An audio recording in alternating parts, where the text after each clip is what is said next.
Good evening, everybody, and welcome to the Gaza Tribunal here in Church House in Westminster. I'm Jeremy Corbyn, Member of Parliament for Islington North and Director of the Peace and Justice Project, which has put this event on. I want to just briefly start by saying thank you, all of you, for attending. Thank you to Church House and all its staff for their wonderful cooperation in getting this inquiry underway. And thank you very much to our team, the Peace and Justice Project, who've done so much work to put this on. That's Martin Giles, Sam Sweek, Sinead Carroll, Lara Alvarez, and Stephanie Lynn-Cudley have done a lot of work to get this inquiry underway. The significance of being in Church House is, of course, wonderful, because it is not only a beautiful building here in central London. One of the historic events here in 1945 was the first meeting of the UN Preparatory Committee to establish the Security Council, and also hosted the UN War Crimes Commission, which was collecting documents that were later used in Nuremberg. And 9 years ago, I used this building to present an apology to the military families of those that had lost loved ones in the war in Iraq. And it's an apology on behalf of the Labour Party for the failings of that government overtaking us to war in Iraq on the day in which Sir John Chilcot's report was published. And so today, in a sense, we're almost repeating ourselves. Words cannot begin to describe how all of us feel when we witness what is going on in Gaza. The suffering of the Palestinian people has gone on for a long time, but 63,000 that have died since October 23. And we watch in live stream time on television children being starved to death. And even if a ceasefire came tomorrow and the building began tomorrow, which would of course be wonderful, the mental health scars will be intergenerational for a very long time to come. The scars of war don't disappear with the silence of the last gun.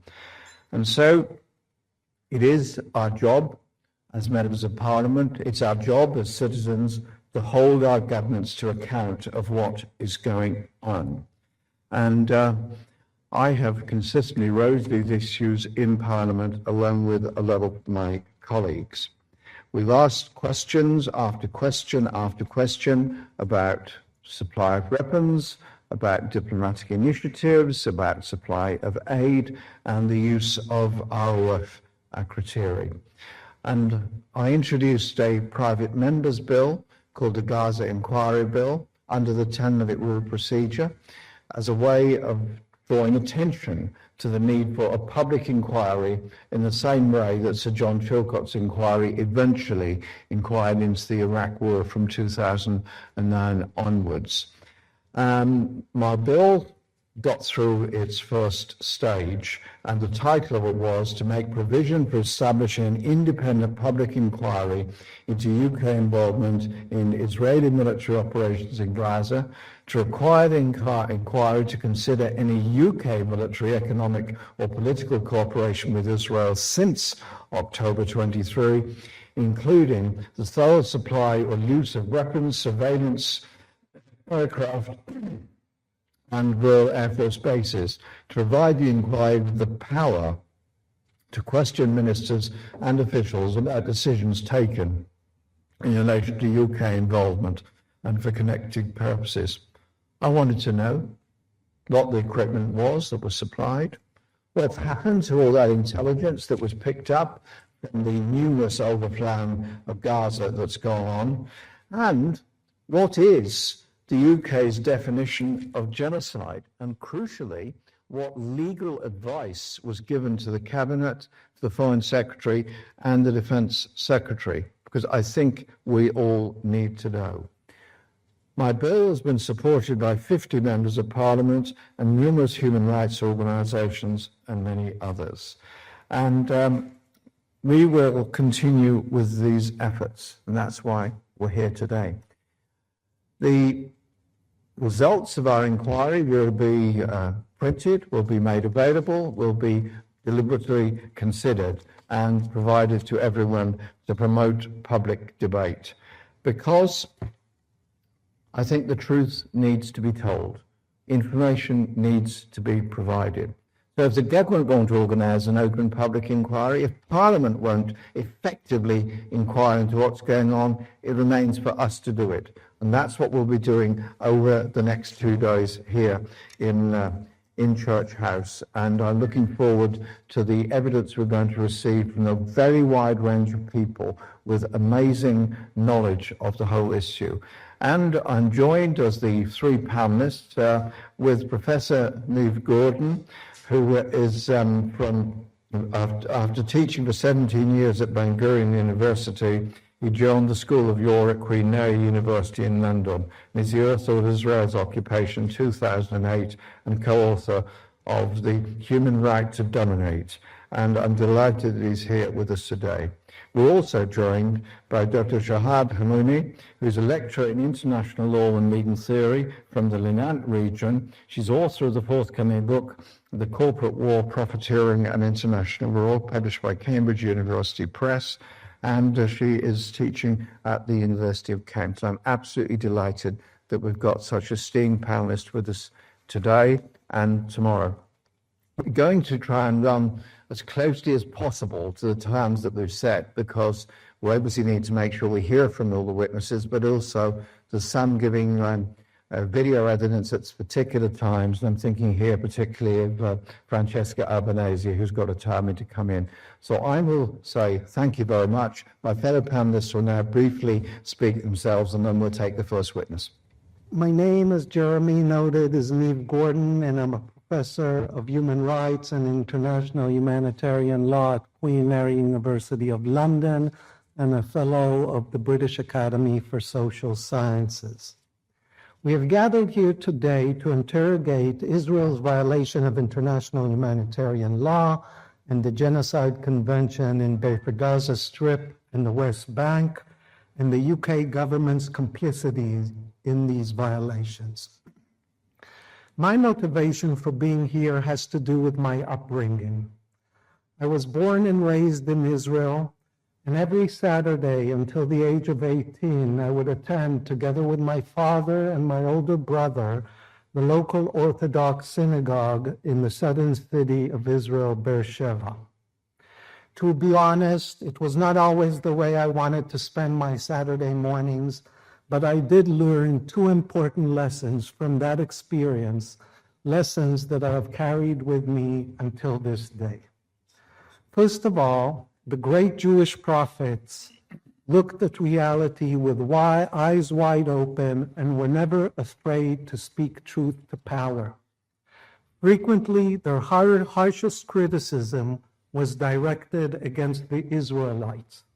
They were often ignored, ridiculed, or aggressively scorned, but they did not bow down and persisted to speak the truth.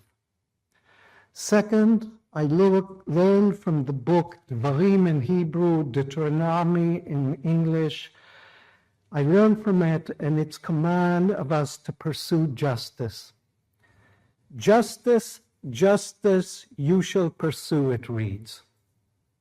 And the repetition of the word justice comes to underscore not only the significance of the relentless and vigorous search for pursuit for justice, but also that the pursuit for justice must be done through just means. Thus, as I see it, one of the key roles of this tribunal is to follow these 2 principles or commands, namely to look at reality with open eyes and to speak truth, and to do so in the pursuit of justice. In my 20s, I went on to the university to study political theory, and one of the thinkers I read was the Jewish political philosopher Hannah Arendt. In addition to my early upbringing, the time I spent studying Arendt has also taught me several lessons that I carry until this day. 2 of these seem to be particularly relevant for this hearing.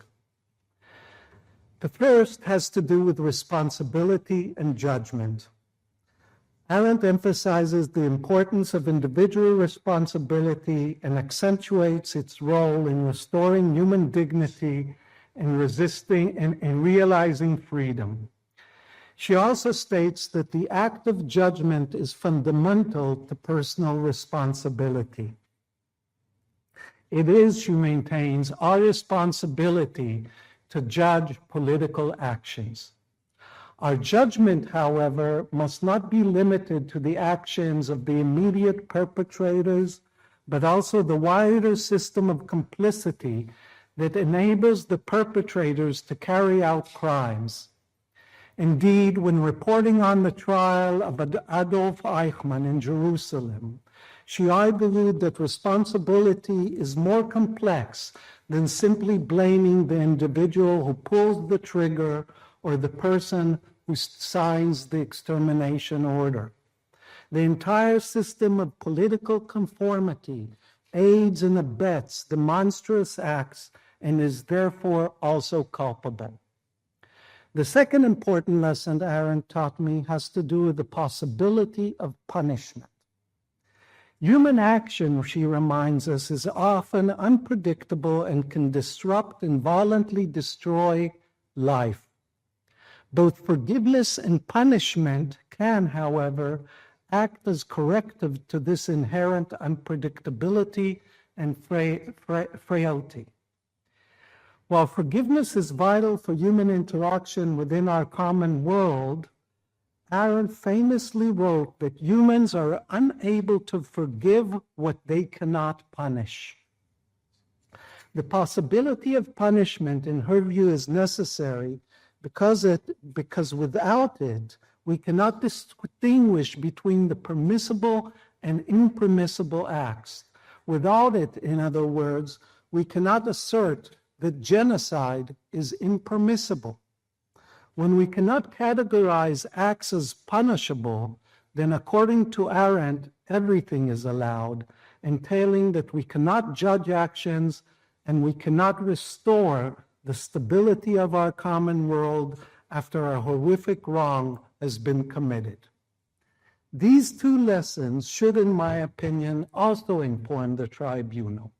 The idea that when judging responsibility for an act, we must transcend the actions of the immediate perpetrators and consider the wider system of complicity that enables the crimes, and that the possibility of punishment is necessary both for restoring human dignity and for the possibility of any future forgiveness.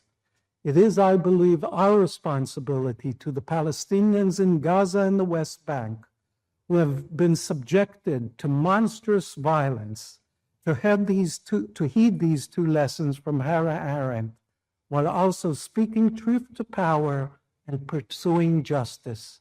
I firmly believe that this tribunal will lead us in that direction. My name is Shahd Hammouri, and I'm a lecturer in international law and legal theory at the University of Kent.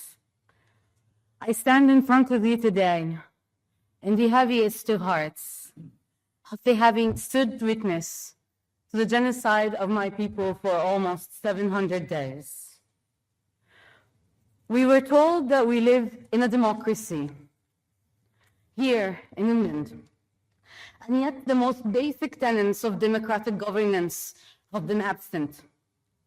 Democracy demands commitment to honesty, the rule of law, an effective means to participate in decision-making.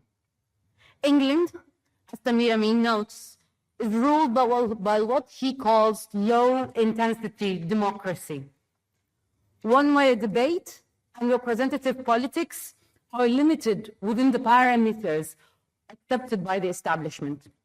That is the economic and military elite of this country. The establishment in this country is at the core of a global system that creates a divide between different types of human beings, whereby some lives are worth more than others. This dynamic has been sharply exemplified in the past 2 years. State officials and dominant media outlets actively and knowingly distorted public perception of the reality in Gaza. They endorsed atrocity propaganda, used narratives that dehumanize and undervalue the lives of Palestinians, bluntly denying their lived reality at times. It's the same that they did with South Africa, with India, with Afghanistan, with Iraq, and the list goes on. They misrepresented their historical, economic, military, and political role in the genocide. They fragmented the picture and asked the British public not to contemplate the chain of causality. I say this with utter confidence because I know and I'm sure that reckoning with the reality of what is happening in Gaza and in the West Bank is imminent. That reality that has scarred the consciousness of humanity and caused untold sorrow. But only after it's too late. As Omar al-Akkad says, one day, when this is all over, when there is no price to pay, everyone would have been against this. And I look at that day with horror. After all our hands have been stained with blood. Meanwhile, in the courts of this country and the offices of governmental legal advisors, alliances in the larger game of geopolitics were favored over basic tenets of national and international law. And in the streets, persistent demonstrations of hundreds of thousands, if not millions, of the British public asking for the most basic of demands were systematically denied, undermined, and demonized. These systems were designed to serve the British public. It is their basic right, a basic right to demand not to be complicit in a genocide, a demand to save our souls, our humanity, our collective consciousness, and our quest for meaning. Less than basic. They did it in the name of the British public, claiming that this is the only viable foreign policy. And I would like to believe that if people were truly presented with the truth of their reality today, if they conceptualized, imagined, perceived, and felt what is the reality here. The sound of a child screaming as his leg is amputated without anesthetic. The heat of a British-made drone exploding in a tent. The smell of burnt human flesh. 700 days of endless horror lived by 2 million people after it followed a long project of settler colonization and displacement. I would like to believe that none of them would want any role in causing it at whatsoever cost. Today, our mission is to bring an inevitable reckoning with the truth a step closer. To bring the public closer to collectively perceiving and conceiving of the reality of this genocide and the role of the British state in perpetrating it. In the absence of the basic tenets of democracy, our moral duty brought us here to stand witness to this historical moment and hasten it. Today we pay tribute to democracy, we pay tribute to justice, and we pay tribute to our common humanity in this historically decisive moment. Thank you very much. Thank you very much to my fellow panelists for the introductions they've given you this morning.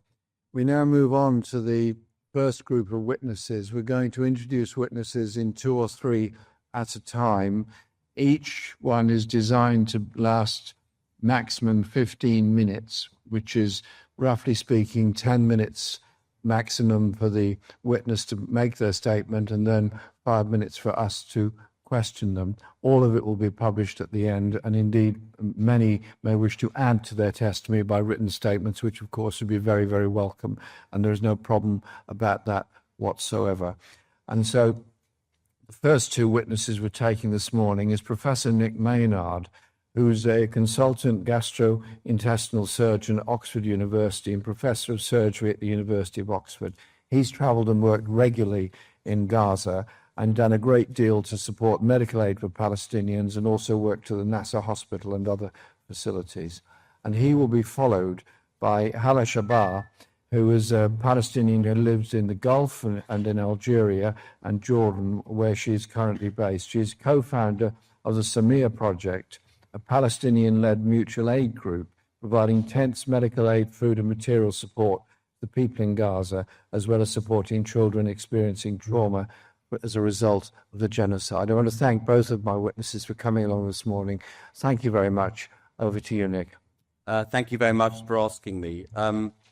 This has been I've just recently returned from my third trip to Gaza since October the 7th, 2023. I've been to Gaza many times over 15 years. And this last trip, I spent a month at Nasser Hospital. It's a great privilege to be attending the tribunal to describe my eyewitness account, which is, of course, essential to get this evidence from healthcare workers in the absence of any foreign journalists being allowed into Gaza. And I am going to talk about some of my experiences and daily witnessing of war crimes, daily witnessing of what seems clear to me to be genocide and ethnic cleansing. Hospitals have been targeted deliberately. I've seen that daily. We all saw the near total destruction of Shifa Hospital, but that wasn't just bombed. The Israeli military went into the hospital. They dismantled the whole infrastructure of the hospital. They destroyed the scanning machines. They cut the cables to all the ultrasound machines. They cut the cables and destroyed all the dialysis machines. They destroyed the laboratories. They destroyed the gas supplies. In Al-Aqsa Hospital, where I worked last year, the Israeli military bombed the intensive care unit whilst I was operating in the operating theatre next door. At Nasser Hospital, from which I have just returned, you will all have seen the bombing of Nasser Hospital 2 weeks ago, where they bombed the 4th floor right next to where I had been living for a month, right next to the intensive care unit and the operation theatre complex, which was severely damaged.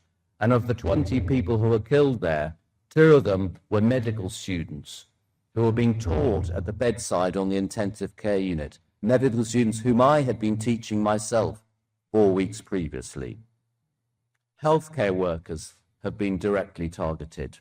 More than 1,600 healthcare workers have been killed. More than 450 have been abducted, illegally detained, tortured. Many of them have been killed, including close friends of mine. The infrastructure of the whole healthcare system has been nearly totally destroyed in Gaza. We were operating with virtually no resources in the operating theatre, often no water to use to scrub up, to sterilize our hands and the equipment, often no sterile drapes or sterile gloves, because no aid has been allowed into Gaza. No painkillers. Let me tell you about Ali and Aya, brother and sister, who I treated in Al-Aqsa Hospital last year. They were the sole remaining members of their family. Their parents and their siblings had all been killed by a bomb that bombed their tent in Al-Mawasi, the so-called safe area, we're told, by the Israeli propaganda. Ali had a severe chest injury. Aya had a severe leg injury. We had to treat both of them without any pain relief at all. We had run out of all pain relief that day in Al-Aqsa Hospital. I can still hear their screams as we treated them without any anesthetic at all. Let me tell you about Nada, a girl who came in 3 hours after Ali and Aya, who had burns that were so severe she wasn't going to survive. She wouldn't have survived in London, in Oxford, let alone Gaza. You could see her facial bones because the flesh was burnt so badly. She died an agonizing death on the floor of the waiting area of the emergency room in pain because we had no pain relief to give her. An average of 30 children or more have been killed in Gaza every day in the last 2 years. The equivalent number in the Ukraine war is 0.7. In Iraq, 0.6. In Syria, 2. In Gaza, let me tell you that figure again, more than 30 children on average have been killed in Gaza over the last 2 years. Thousands of children have had traumatic amputations, be it arms or legs, sometimes 2, even 3 limbs. I've witnessed profound malnutrition caused by the forced starvation by the Israeli blockade and caused by the Israeli blockade alone. Let me tell you about Zainab, a little 7-month-old girl I helped look after when I was in Nasser just a few weeks ago. She was 7 months. She looked like a newborn. You could see every rib, every bone in her body. She was being fed with water mixed with sugar because we had run out completely of formula feed in Nasser Hospital. There was not a single bottle of formula feed. She died whilst I was there, and 4 days before she died, a group of American doctors had brought in formula feed, knowing there was a shortage, and those doctors at the border of Gaza had every single bottle of formula feed removed deliberately by the Israeli border guards. Nothing else, just the formula feed. That formula feed might have saved Zainab, but it was removed by the Israeli border guards. Let me tell you about Habiba, a beautiful 11-year-old girl who I spent the whole night operating on one night, just a few weeks ago in Nasser Hospital. She had a bad chest injury from an explosive injury by a bomb. I had to spend the whole night reconstructing her esophagus, which had been destroyed by the explosive injury. We couldn't feed her afterwards. She died 4 weeks later because we couldn't get any feed to feed her. And that feed could have saved her if it had been allowed in by the Israelis, and they had stopped that feed coming in. UNRWA used to run food distribution, and they had 400 food distribution points, as we will well know. They're not allowed to do that now. And the obscenely named Gaza Humanitarian Foundation food distribution points, there are 4 of those. They have been designed as death traps and designed to create chaos, rioting, and to facilitate the shooting of Gazan children. My last trip, I spent most days operating on young teenage boys who had been shot by Israeli soldiers at the food distribution points. And it was worse than that. Not only were they being shot, but there was clear evidence of targeting of specific body parts on particular days. So one day, 19 young teenage boys were admitted to the ER, all of whom had been shot in the head or neck. The next day, they came in having been shot in the chest. The next day, the abdomen. The day after that, the legs. On one day, at the beginning of my final week at Nasser Hospital, 12 young teenage boys were brought in.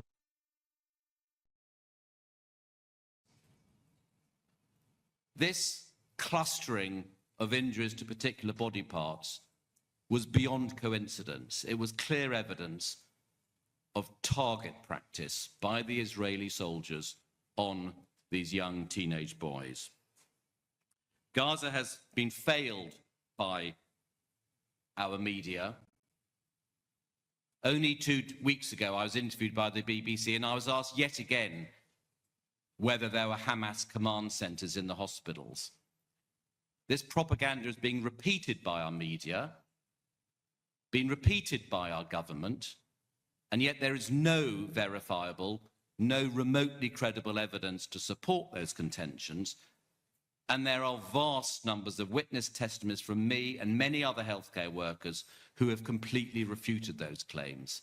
I've been in these hospitals. I've had unlimited access to every square inch of these hospitals. And it is inconceivable to me that they are being used as Hamas command centres. Gaza's been failed by our government. I and many other healthcare workers have given detailed photographic evidence to senior members of this government and the previous government, and it has been ignored. They need to decide whether they want to believe the multiple witness testimonies from healthcare workers such as me, who've got no axe to grind, we've got no political agenda, we're humanitarians. We are telling them as we see it.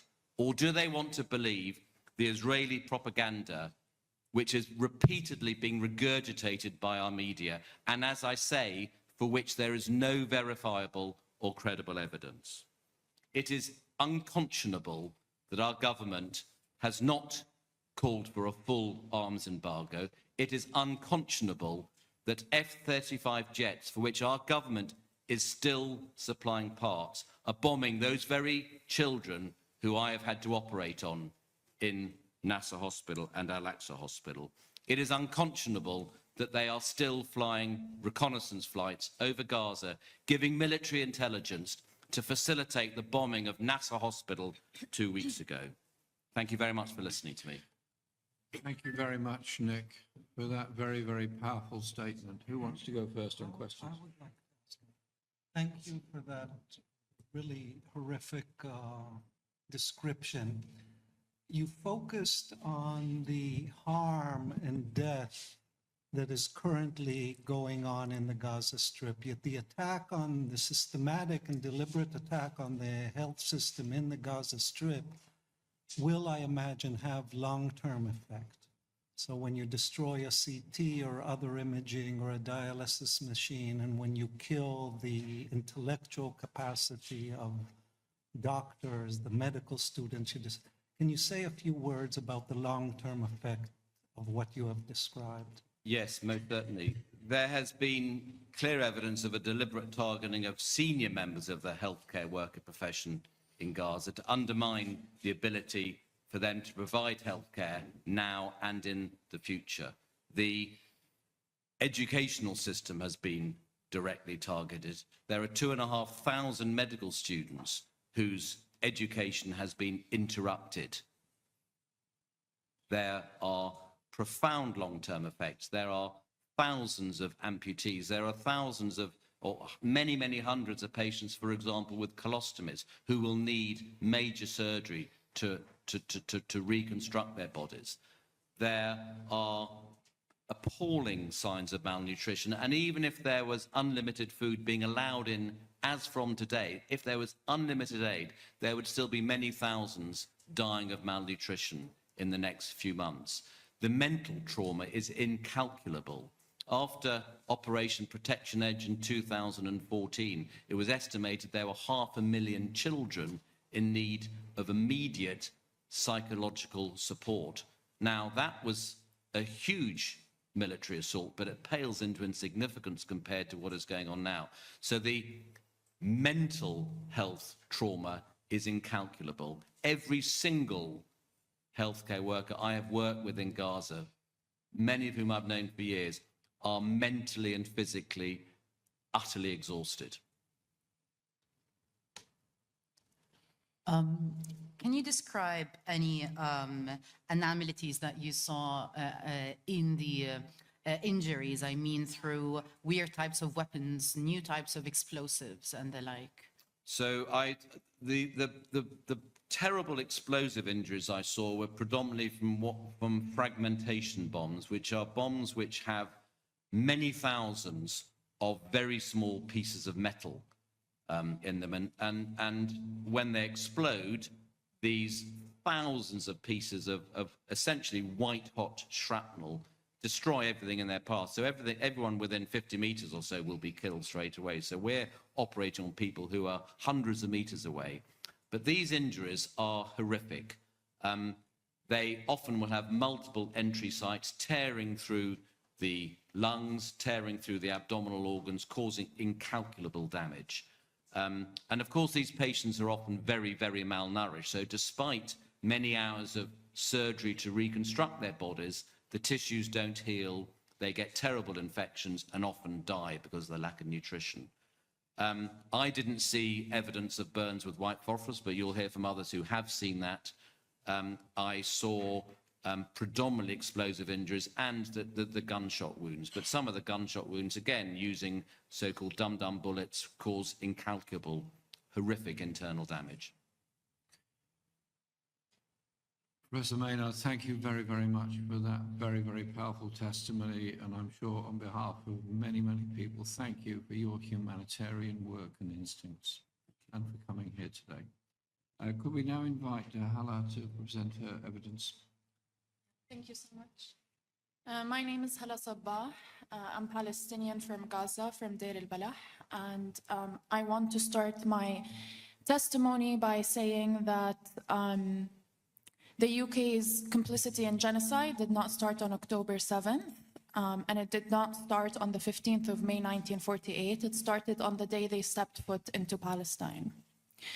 As the doctor has mentioned, I am here to talk about the aid situation, as I am the co-founder of the Samir Project, a mutual aid group that is Palestinian-led in Gaza. A lot of the international organizations have failed Gaza. They are not operating, or they're operating on a very small scale in Gaza right now. The aid since March 2nd, 2025, the trucks had stopped completely from entering Gaza. And this is why in June and July, we saw horrific images of children starving to death.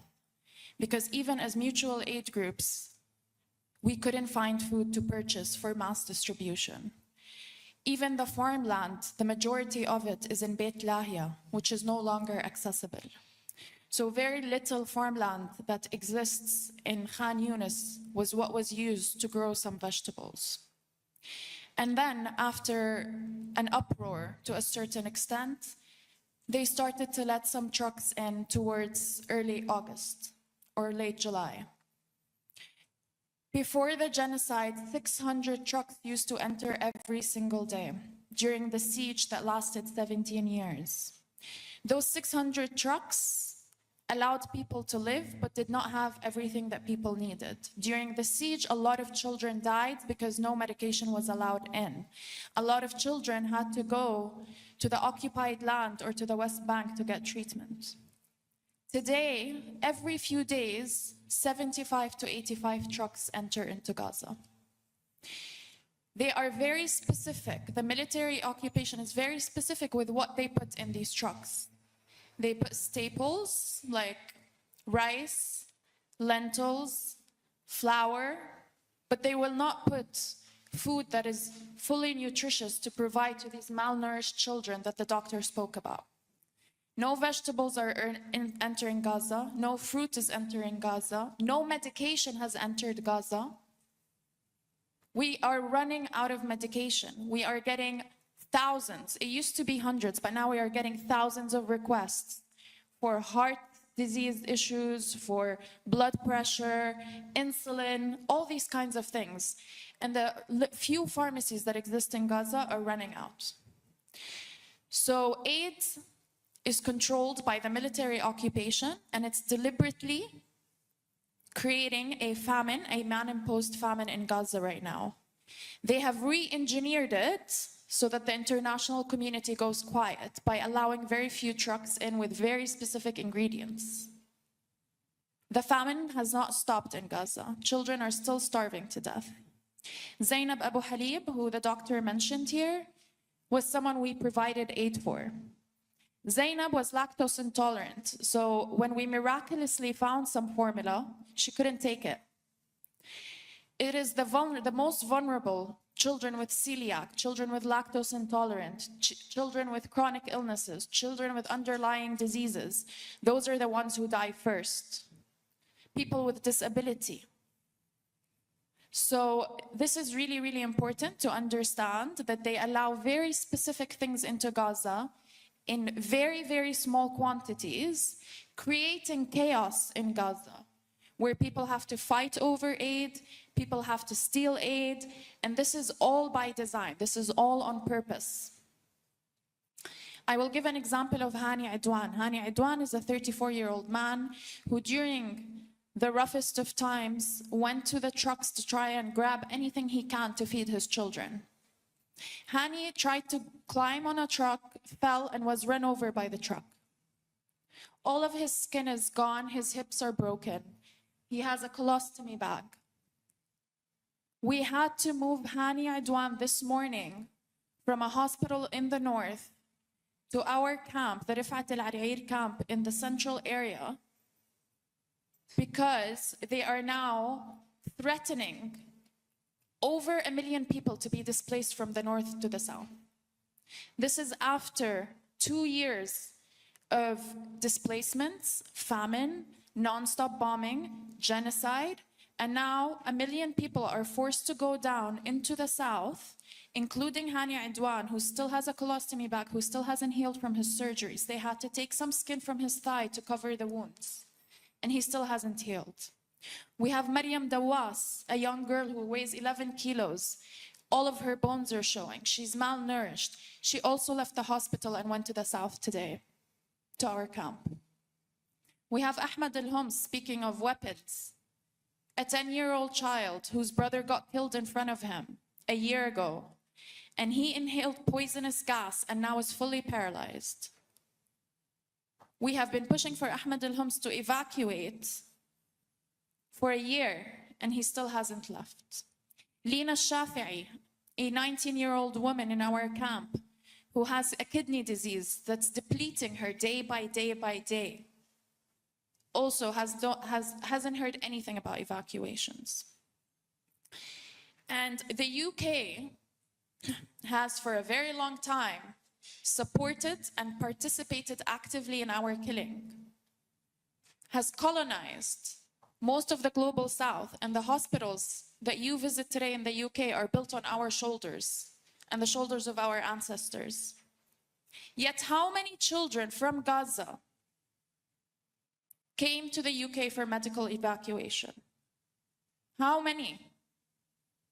They're counted on one hand. Italy, Spain, other countries have hosted hundreds of children into their hospitals. The UK refuses completely. So not only is the UK actively killing us, but they refuse to help us. Thank you. Thank you very much. Thank you so much for your powerful testimony. I have multiple questions, if possible. First of all, I'd like to hear about your team and on the ground and what forms of difficulties that they faced as they sought to provide basic and necessary services to those most vulnerable. And also, if you could tell us a little bit about the informal economy that is being supported by Israel in one form or the other, but also how the prices change and create scarcity in the market. And last but not least, and I apologize, what is the risk that we're looking at today as we speak with the risk of further displacement? Thank you. I'll start with talking about our team, the Samir Project and TechMed and Translating Palestine, all partners that we work together. We are over 110 team members on the ground in Gaza. Our team, just like everyone else, is under the bombs. Our team, like everyone else, their families face starvation. And in late July, when the starvation was at its peak, we had team members with temperature degrees over 35, trying to build tents, trying to get food, running around in markets, trying to do anything to provide for not only the vulnerable within our camp, the sick children, but also to other camps. And they would be fainting. We would have to bring IV and put it for our team members because they would faint.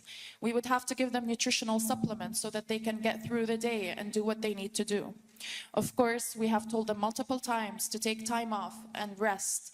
But this is the resistance of the Palestinians to keep going despite everything. Have I answered your question? Yeah. The second one? The black market or yes, regarding the markets and the market situation, we have a group of people in Gaza who are war profiteering from the current situation. These groups are fully backed by the military occupation. What does that mean? That means when the trucks come in, these trucks get looted. And when these trucks get looted, if anyone tries to stop the looting, the military occupation bombs anyone who tries to stop them with drones. So it's very clear that Israel is supporting the looting of those trucks, and then those war profiteers take the items and hoard them and slowly drip them into the markets at very, very expensive prices in a place where there's no cash, because no cash has entered since March. So people are constantly struggling. A lot of people don't have bank accounts. A lot of people don't have smartphones. So this leaves a huge part of the population with no access to money to purchase anything. And the last point I wanted to highlight as well regarding the displacement and the markets is that there's no tents. No tents have entered Gaza since March 2nd. We have provided over 1,200 tents over the past year, which we buy at very high prices from those war profiteering traders. And now that the displacement has started and people are scared and want to move to the south, those war profiteers who are backed by the Zionist occupation are refusing to sell those tents. They're not only refusing to sell them, but they'll put 5 to 10 on the market each day and are selling them currently for 3,600 shekels, which is over $1,000, without taking into consideration the commission that it takes to get the money into Gaza. One question from me. Thank you for what you just said. How do people in Gaza who have no cash and no access to cash, how do they survive to try and get food or water or anything else? So a lot of the children are malnourished, mild to medium, because of exactly what you said, parents not able to afford purchasing food or not able to do this. Late July and early August, there were no community kitchens for around 2 weeks, which amplified and made the starvation situation much, much worse. But when the rice and lentils started to enter, the community kitchens came back. So now there are community kitchens that serve camps. And when I say a community kitchen, I mean people get a pot, have a little bit of lentil soup for a family of 10 to 12 people, and that's what they have for the whole day. So their survival is at a very low level, and it's affecting long-term. That was a question that was asked. It's affecting their organs long-term, especially for the children. It's affecting the mental health of children. We have an initiative for mental health. We are seeing stuttering, isolation, aggressiveness from children. We are even witnessing children at the age of 7 or 8 not able to form sentences in the same way that they used to.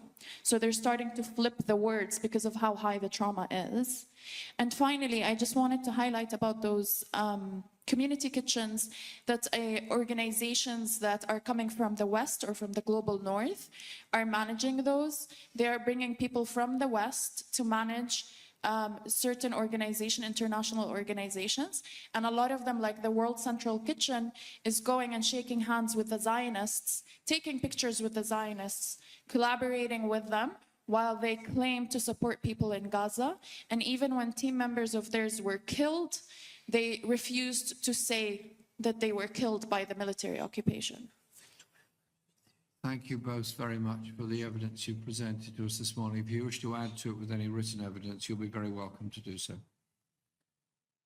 I'm going to introduce, so thank you very much. I'm going to introduce the next 3 speakers. One of them still has not arrived, but hopefully she will arrive during this session.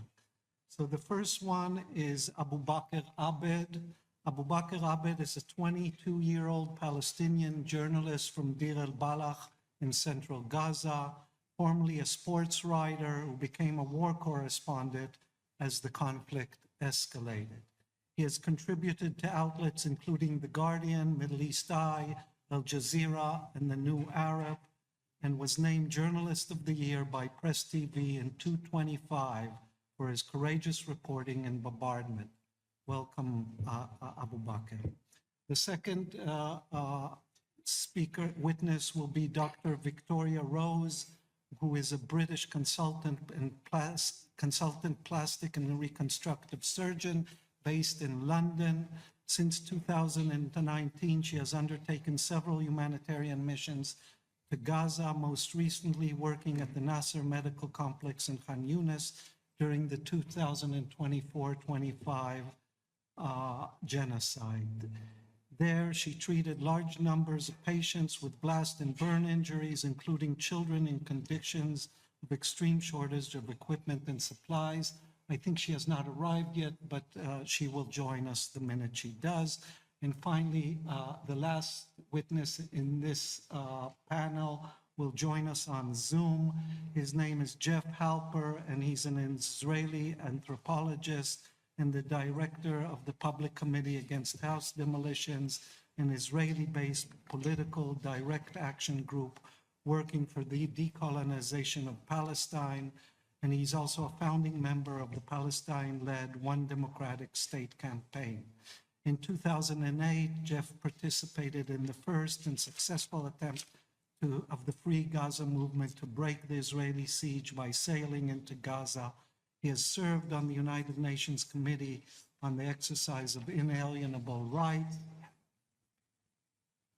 of the Palestinian people, was a member of the International Support Committee of the Burton Russell Tribunal on Palestine, and is currently a member of the International Gaza Tribunal. So Abu Bakr, thank you for joining us today, and may you begin. Thank you for having me. It's my honor to be here. If you bring the microphone close to you, please. I really didn't know. Okay, thank you for having me. It's my honor to be here. Yeah, okay.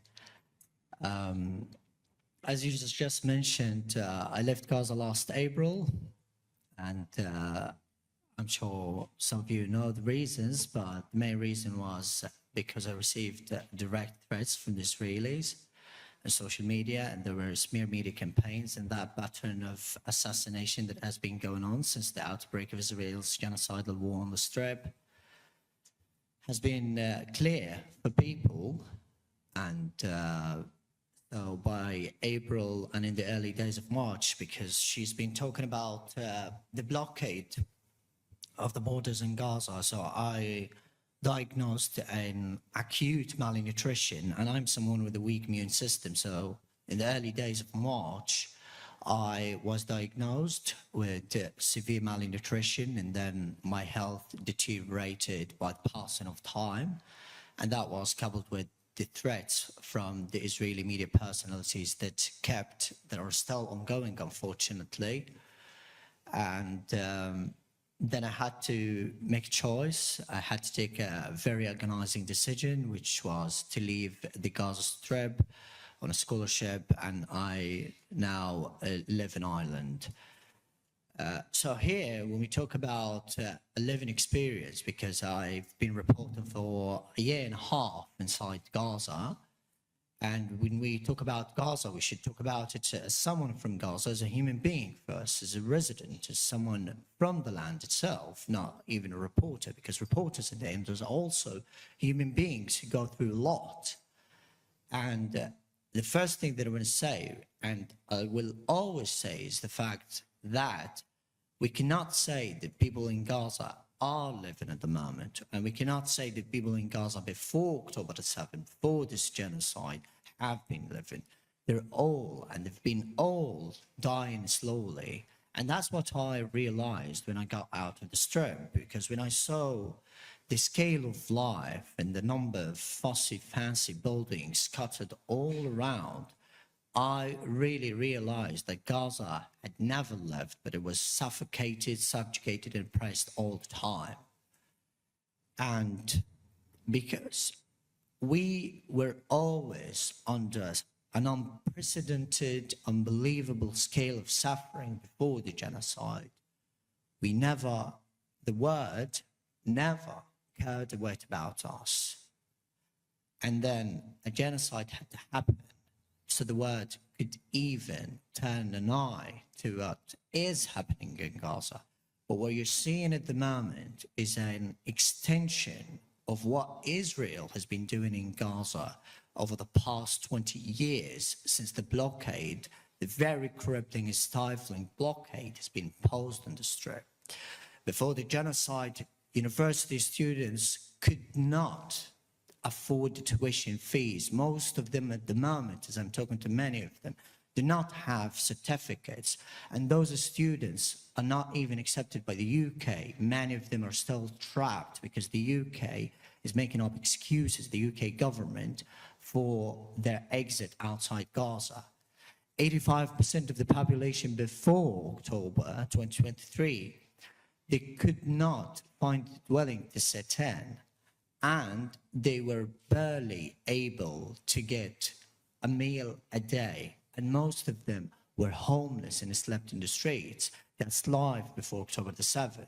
And third, many people in Gaza, and one of them is my neighbors, died from cancer and from chronic diseases because Israel would deny a lot of people in Gaza permits to receive treatment outside. And because there has been a very viral topic about the pre-existing conditions that have led or have played the major role in the deaths from starvation over the course of the past month in particular, these pre-existing conditions were caused by the Israeli occupation, by the Israeli siege. They were not caused because there was carelessness by the mothers and by the families of these children who died during the last 30 days. And we're talking about more than 150 cases of starvation. And for adults, and because I have a family still in Gaza and I fear about them all the time, what they are eating, what they're going through goes beyond imagination. We can't even imagine the fact that we are in 2025 and the stock piles fall everywhere, and the leftovers that are being thrown in the waste baskets and bins all across Europe, particularly in Ireland and England, where I've been over the course of the past 4 months. These leftovers that are thrown deliberately all the time by people, and they take for granted they're enough to feed an entire population of 2 million people. We've reached a point where humanity has been failed by the entire globe.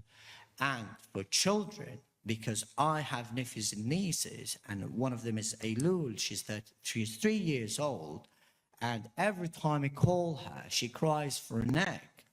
And she begs me to bring her an egg, but she couldn't even get it at all. And every time she sees a pen of watermelon, which represents solidarity with Palestine, she cries for her mother in front of me on the video call, asking for watermelon. That's what Israel has caused. And I remember very well when she asked her mother why food is not allowed into Gaza. Why, as a mother, as my mother, can't you bring me eggs and chocolates? And she said, because Israel is blocking the borders. And as an innocent child of 3 years old, she asked her mother to fight and reopen the borders. And another thing about the children, because they are the worst sufferers of this ongoing genocide. When I was in Gaza, children, the neighboring children in front of my house, because Deir al-Balah is at the moment and before has been too increasingly overcrowded. We're talking about a 15 square kilometer tiny swathe of land of, before the genocide, 70,000 people. But now we're talking about nearly 1 million people. So the tents would be scattered all over around, and the tents would be dotting all the streets. And for Gaza, and for these children particularly, we see children, they are literally, people at the moment in Gaza, that literally live in the pools of sewage, the pools of accumulative garbage everywhere. That's why we're seeing viral infections. That's why I had contracted with my family numerous times viral infections, hepatitis A virus and severe gastroenteritis and all these conditions and these viral infections that have been stalking the Strip for a very long time. And for my neighboring children, for many times in front of my eyes, I would go outside and see on the sand children drawing food in the sand. For example, I need a jar of Nutella chocolate, and they would draw it and then they would start putting the sand in their mouths. And this is not the only case. This is not the only case. It's one in many. It's one in many, because just a few meters from where I am, there was a child who was selling his own books, his own school books. He was the best student in his class, and he would work day in and day out for many long hours under the scorching sun under the night, so his body would shiver from the cold during the winter in Gaza, and his body would be very spotty and burned because of the scorching sun, because Gaza is a very hot weather all the time. So he has only one piece of clothing, he's always barefoot, he doesn't have anything in his tent. It was in his tent, and the only thing he had is just empty plates. It's literally empty plates. So this is what starvation means. Starvation means that because I'm someone who's come from Gaza and I had to eat pets' food, meat specified for cats, and I can assure you that the cats' meat and food that are being sold right now in the markets here is much better than the original food that I used to have in Gaza. And also, we had to drink contaminated water, and the past symbol is no longer good to use because it's still ongoing. So every time I talk to my family at the moment, they would have severe stomachs because of the contaminated drinking water that people drink all the time. Yesterday, I was talking to someone from Gaza, and imagine the level of suffering that could be, much better than all the words I could say. But one of the people that I talked to in Gaza, they're right now in Mawasi Khan Yunis, which is a very highly to increasingly overcrowded area with many displaced people coming from several areas across the strip. And they said to me, we wish to have a wall inside our tent to stand against, just a wall inside our tent to stand against. So I just want to tell you in the end that Gaza has never left, and now the suffering has gone beyond imagination. Thank you so much for sharing that with us. Can you just say very briefly, you mentioned that you understood that you're being targeted as a journalist on social media. Can you talk very briefly about the targeting of journalists in the Gaza Strip? And what does it mean that you understood on social media that you're being... First, we've been failed by international media organizations and the committees to protect journalists over the course of the past 2 years. We've been calling on them for a very long time, but our calls have been fallen in deaf ears and blind eyes, unfortunately. And the targeted assassination of journalists has been clear, as I told you, and the reason behind that is that Israel would put up any claims and then they will hunt down any journalist. And the fact that we need to understand is that journalists in Gaza did not have the time to do the so-called secret terrorism that they have. You're seeing journalists posting 24/7 a day. You're seeing journalists working day in and day out. So when would they have the time to do secret journalism? But Israel just wants to make up excuses to target journalists. And that's what has happened with Anas al-Sharif. May God bless him and put mercy in his soul. And that's what has happened with the other journalists before me. But when I faced the truth, my family was afraid, and we knew, and I realized at that time that no one would protect us at all, because we've simply been failed. And that has happened with over 250 journalists. And it's been deliberate because the press fists in Gaza mark us as a target. They never ever protect us. And I'm sorry, but Western media has played the most major role in killing journalists in Gaza and has played the most major role in facilitating the ongoing genocide in Gaza. Had they done their job, this genocide would have been ended, but they will be shamed forever. Just one question from me. Many journalists have died in Gaza.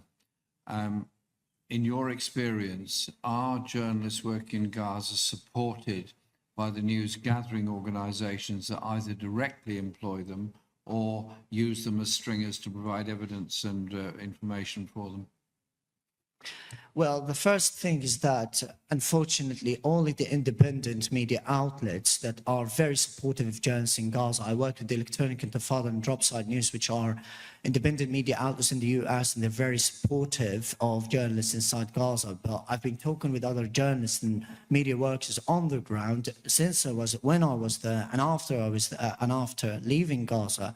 And unfortunately, I've been horrified by many experiences that happened with them by the BBC, for example, commissioning them and not paying them. This is first, and other things by Sky News and other media outlets that would redact their names for no clear reason, just to avoid any pressure that they would face, and that, you know, Hamas-affiliated journalists, whatever.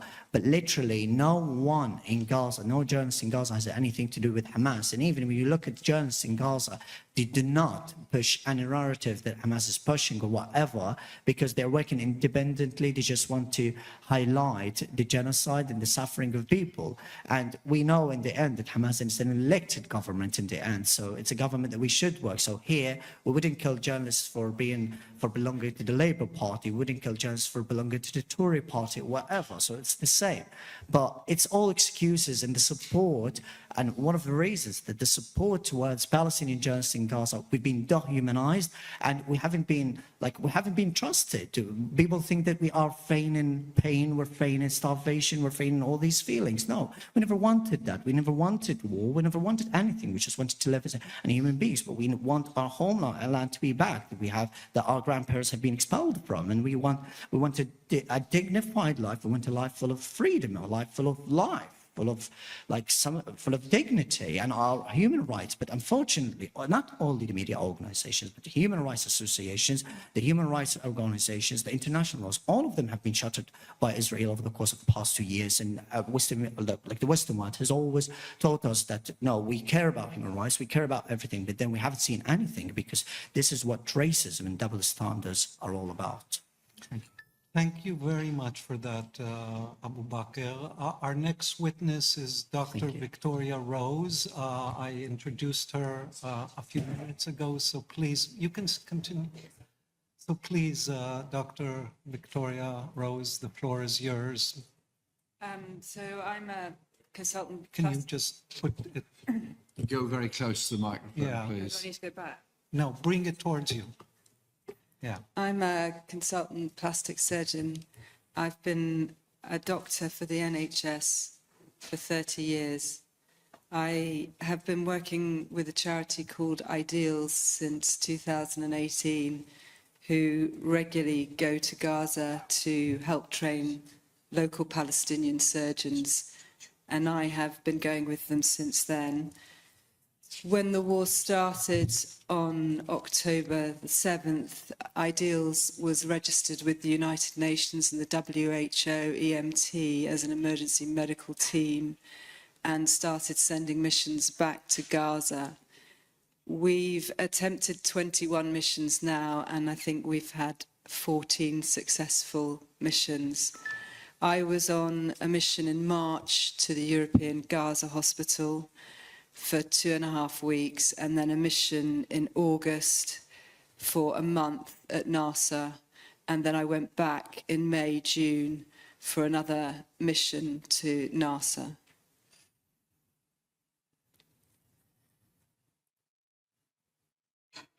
I suppose the things that I can talk to you about really are the things that I've directly seen, and in terms of things that have been totally unacceptable during this war have really been the number of children injured.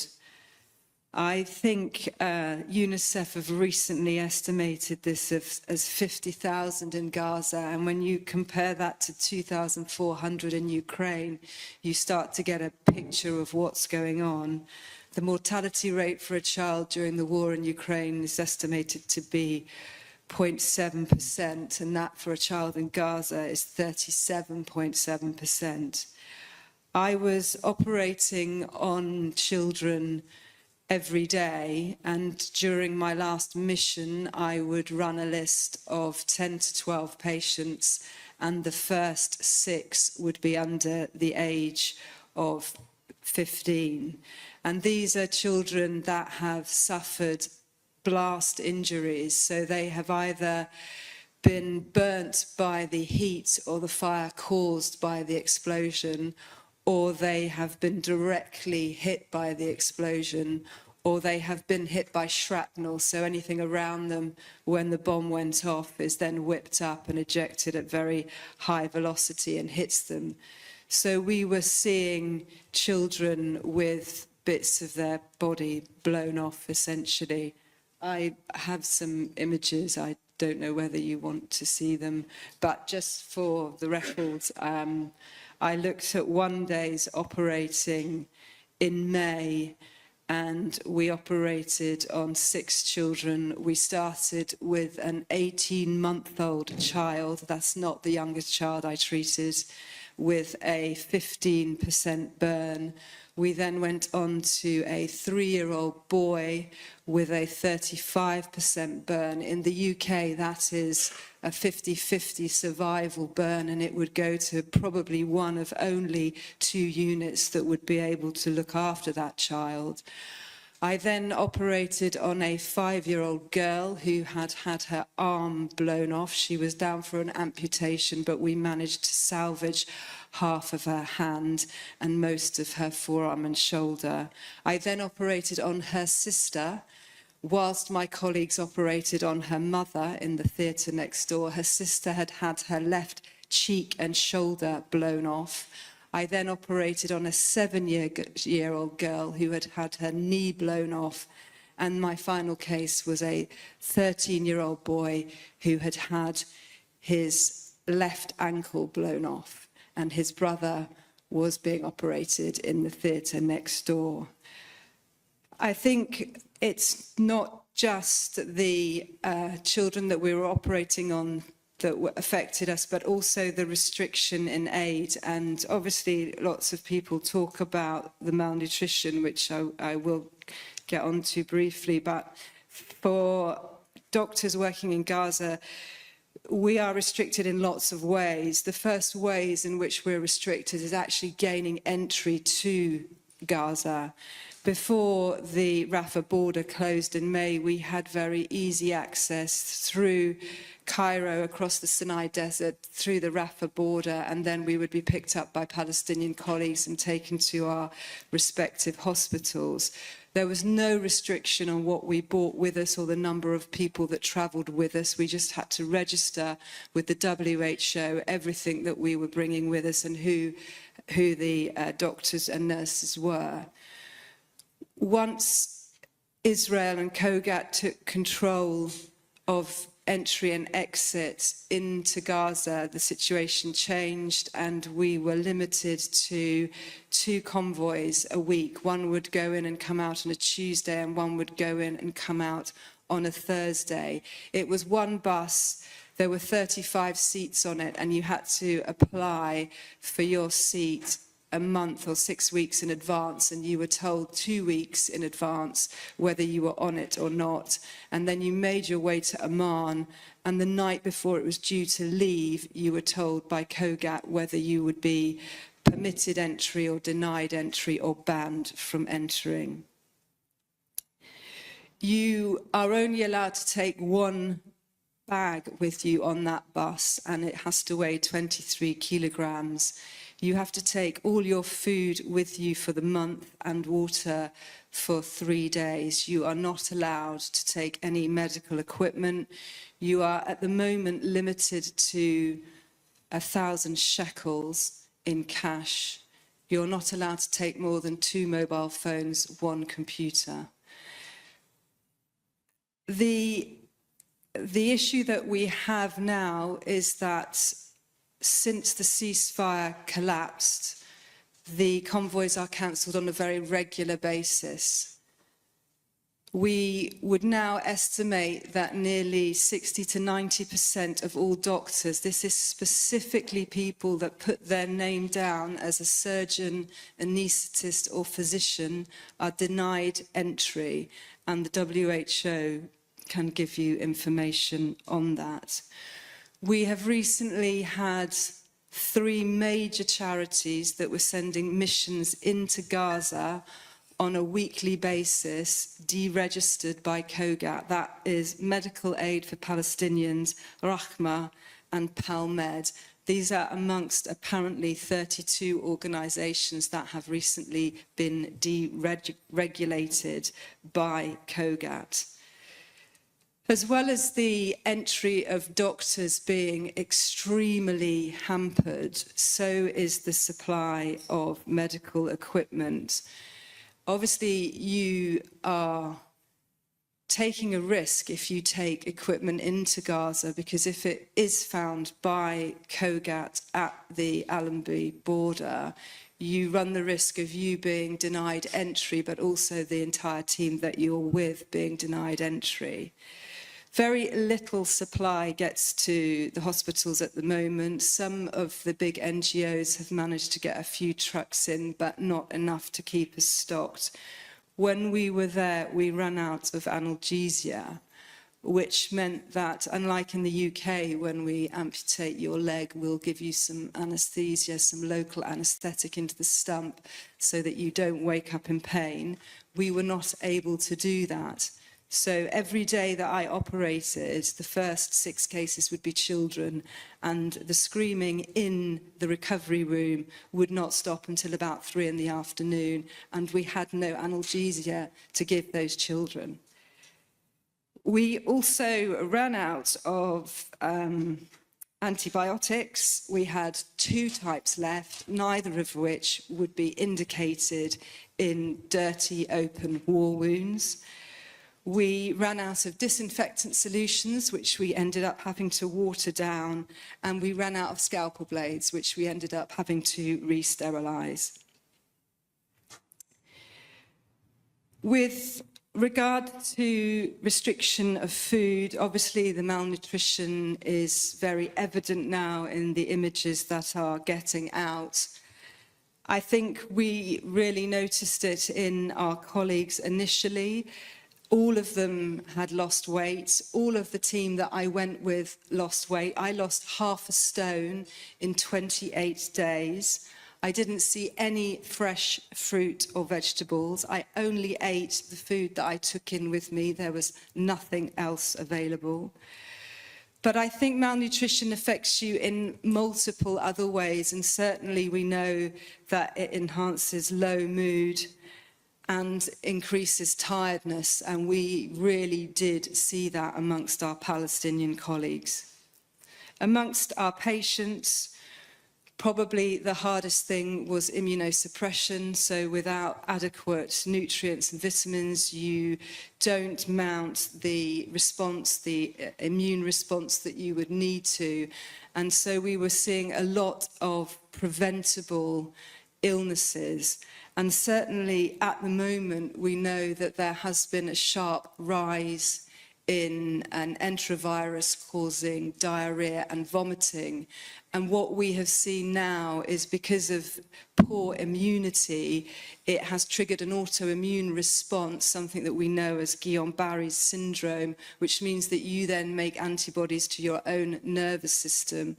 That starts with paralysis to the sensory nerves, so you get tingling and numbness, and then it progresses to skeletal muscle, and you get flaccid paralysis.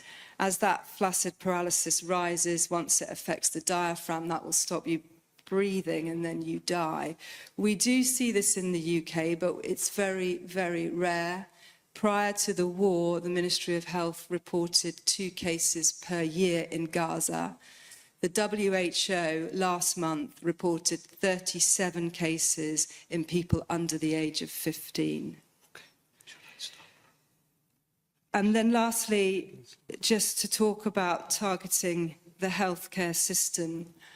I am a colleague of Adnan Birch. He came to King's College to work with our team there, our orthopaedic team. I knew him well. And as you know, he was murdered during this war. I am also a colleague of Mohammed Obaid's, who is still missing, and we cannot find his location. Multiples of my colleagues reported to me that they had been rounded up at Shifa and Nasser Hospital and held at gunpoint. One of my colleagues, Ahmed Maghrabi, told me that his theatre nurse was shot whilst he was standing next to him. My anaesthetist at Nasser was taken from Shifa and detained for a month. He told me that he was held with a bag over his head and his arms tied behind his back. He lost 1.5 stone in weight. He also reported that he was beaten every day. Dr. Victoria, can we ask you a question? Yes. Jeremy? I can ask Yeah, you. when you're trying to get into Gaza, how long do you often have to wait in Amman before you know if you're on this bus or not, or get in at all? How does the process work, and how many doctors don't get in? The process is run by the United Nations WHO EMT, but they only control their access. So you know that they've given you a seat 2 weeks before you arrive. The final approval is given by COGAT, and it can come any time the day before you leave. It will never come before you leave, but it will never come before you arrive in Amman. You have to be in Amman, and then they will confirm that you're there, and then COGAT will say whether or not you can get in. The latest we were told was in February of this year at 10 o'clock at night, the evening before we were due to leave. We were told the whole team had been denied entry. When you're limited on the food you take in, how on earth do you survive on only 23 kilos over a period of several weeks? I won't lie, I don't really stick to that rule because I sort of know that they won't weigh the bag per se. So we do bring larger bags and put as much as we can in. To be honest, we survive on reconstitutable packet foods, the sort of thing that you take camping, like porridge, something that you can just put boiling water into, and you just take as many. You take one for dinner and one for breakfast, and that's all you take really, and some cereal bars. The rest of my suitcase normally is full of things that I'm taking for my colleagues. So when we first went in March, my colleagues asked me for mobile phones and chargers.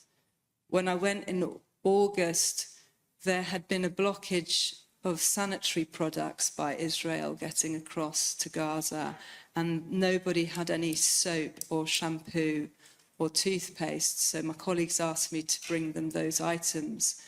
When I went in May and June, my colleagues asked me to bring them energy bars and multivitamins. And the UK government, has it supported your work? Has it put obstacles to the kind of work? Has it been present at all in these kinds of humanitarian initiatives by UK medical teams? I would say I am absent, probably. I think that the UK government possibly had no idea how many of us were going to Gaza until the most recent trips in May and June, when we came back with footage of the malnutrition.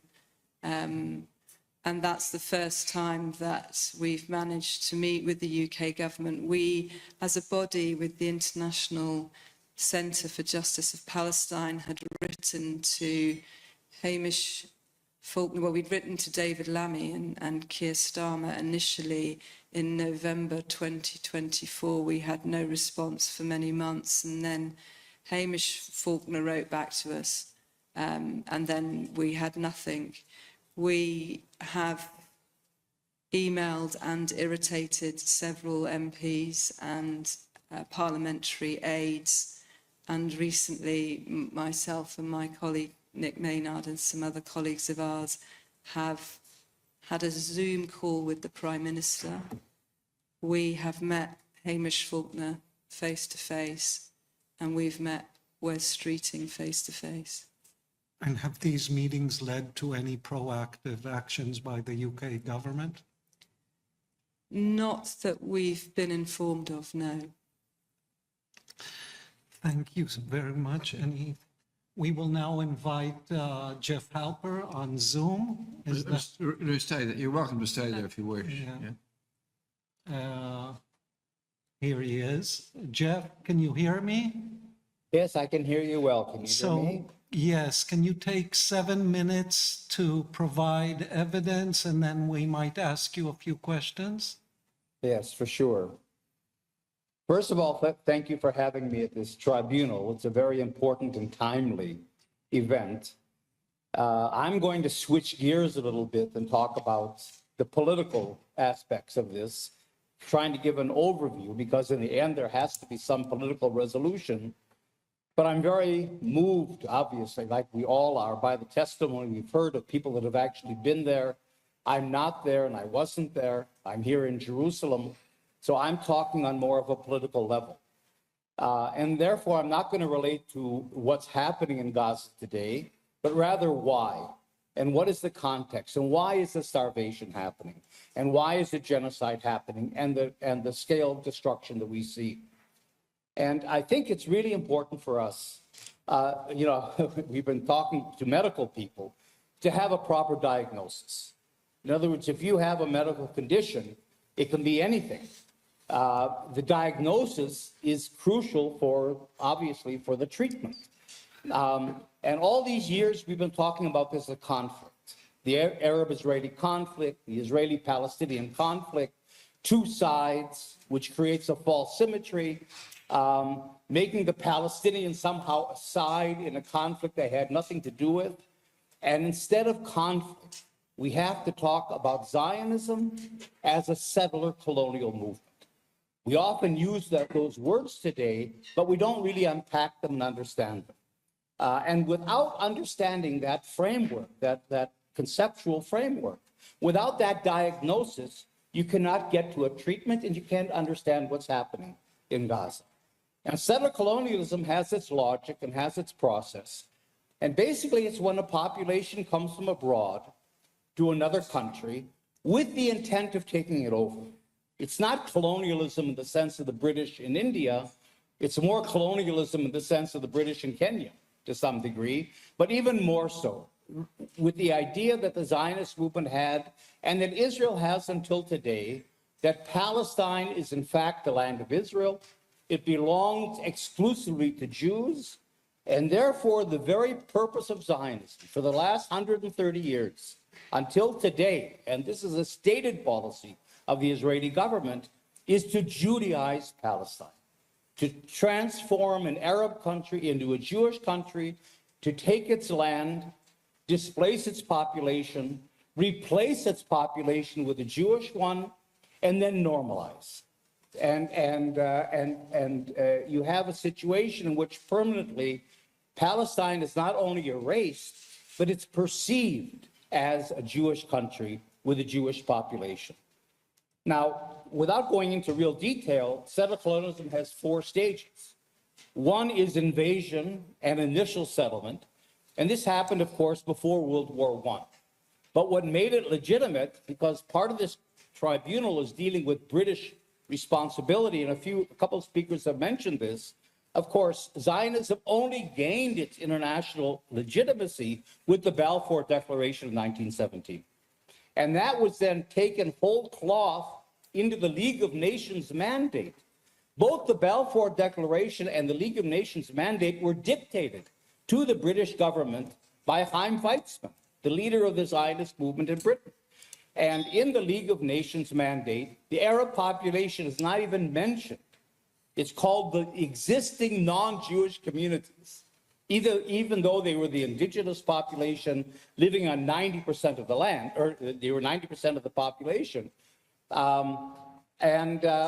Only the national rights of Jews were recognized. The mandate was to prepare for a Jewish national home with no recognition of any Palestinian Arab national rights.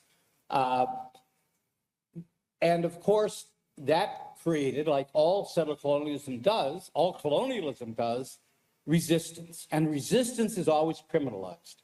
So from a very early stage of both Zionist history and the British in Palestine, the resistance of Palestinians has been called terrorism, or they've been called gangs of terrorists and so on. And that's very much the language we use today. So in other words, the answer of Israel, the response of Israel to all the testimony we've heard is, well, we feel sorry about that, but in the end, these are terrorists. And you have ministers in the Israeli government that say openly, even the children are terrorists. And that, of course, is to try to delegitimize and to take away the idea that, in fact, Gaza is a part of a national political struggle of Palestinians for their self-determination. It's not just a case in a conflict and there's an attack and there's a response and it just happens. No, it's a part of a process of all these years of taking over Palestine. The second stage is Judaization, and that happened after World War I until today, again with the British largely responsible till 47, transforming Palestine into a Jewish state through settlement. That's why it's called settler colonialism. Now, the fourth stage, and I'm skipping the third stage for a reason, I will come back to it. The fourth stage is normalization. How do you win? How, in fact, do you succeed in transforming an Arab country into a Jewish one?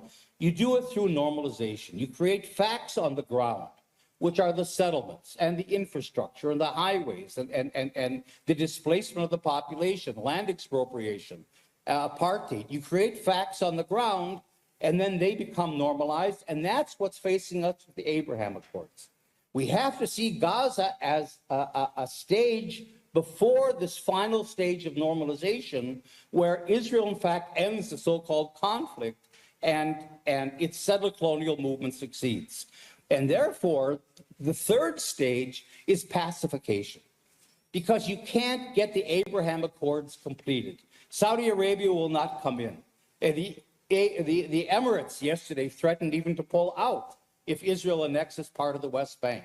You cannot have normalization as long as there is fighting, as long as there's still resistance. And therefore, where we are today is pacification, breaking all Palestinian resistance. And this isn't only Gaza, this is also in the West Bank, in order to prepare the way for normalization, to create an industrial quiet that allows the Arab governments and the international community to then recognize a Judaized Palestine, that's Israel.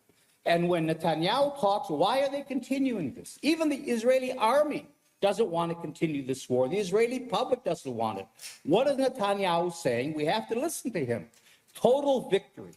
What does that mean? The army says we've already beaten Hamas. But that's not enough, because as long as there's a Palestinian presence, as long as there's a presence of resistance, as long as we haven't eliminated the last Hamas fighter, pacification is not completed. You see? And that's why this is a war to destroy Hamas. And again, if then many Palestinians are considered Hamas, not just members of Hamas, but the population, including children, then we're talking about genocide. So this is, I think, the context in which we have to understand what's happening in Gaza. Gaza means nothing to Israel. It's really not considered an important part of, they want to settle it, of course, but the West Bank is much more important. So the importance of Gaza for Israel is twofold today. One, again, is to break all the resistance and destroy Hamas, destroy any Palestinian resistance to colonization in preparation for normalization. And then the second, of course, is ethnic cleansing. Because, and we know very well that Trump and Israel and others have a plan for basically expelling the population of Gaza to places like South Sudan or who knows where. And so if Israel can get rid of half the Palestinian population of the occupied territory, 2.5 million out of 5 million people, then it's gone a long way again towards erasing the Palestinian presence. So this, I would submit, is the political context in which the atrocities that we've heard about is happening. Thank you very much, Jeff. We're running out of time, so we won't be able to ask any questions at this point. I want to thank Dr. Victoria Rose and Abdul Bakr and Jeff for their testimonies, and we will now move to the next panel. Thank you. We would like to invite Emily Tripp, who's the Executive Director of Airways. She worked as a research manager and took the leadership of the organization in June 22.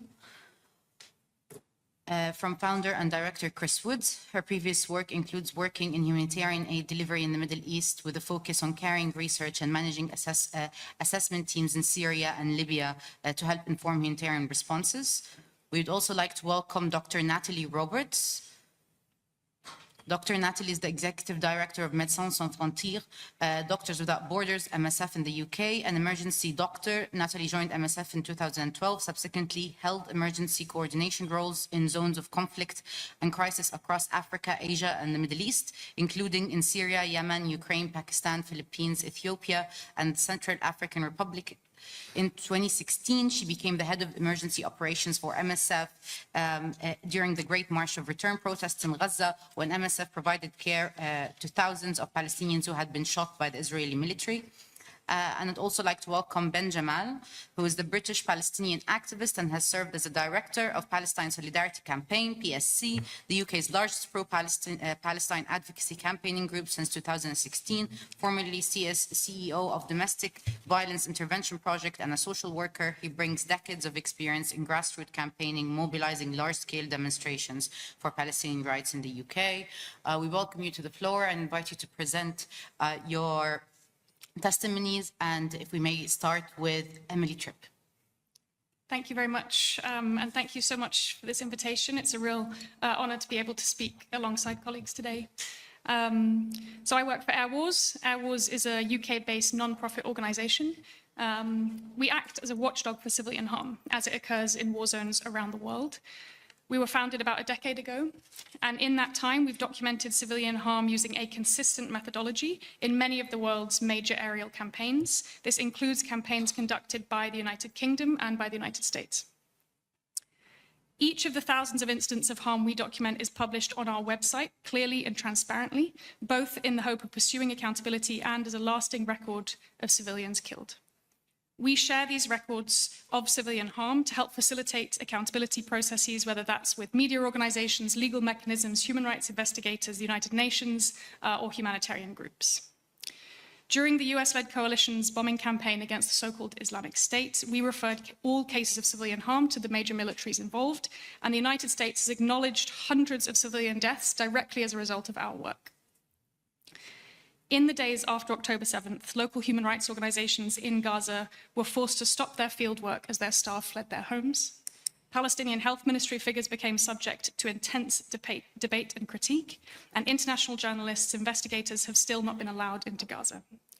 We decided we would try and address this gap with our own remote casualty recording methodology, which has proven reliable and trusted both in this context and around the world.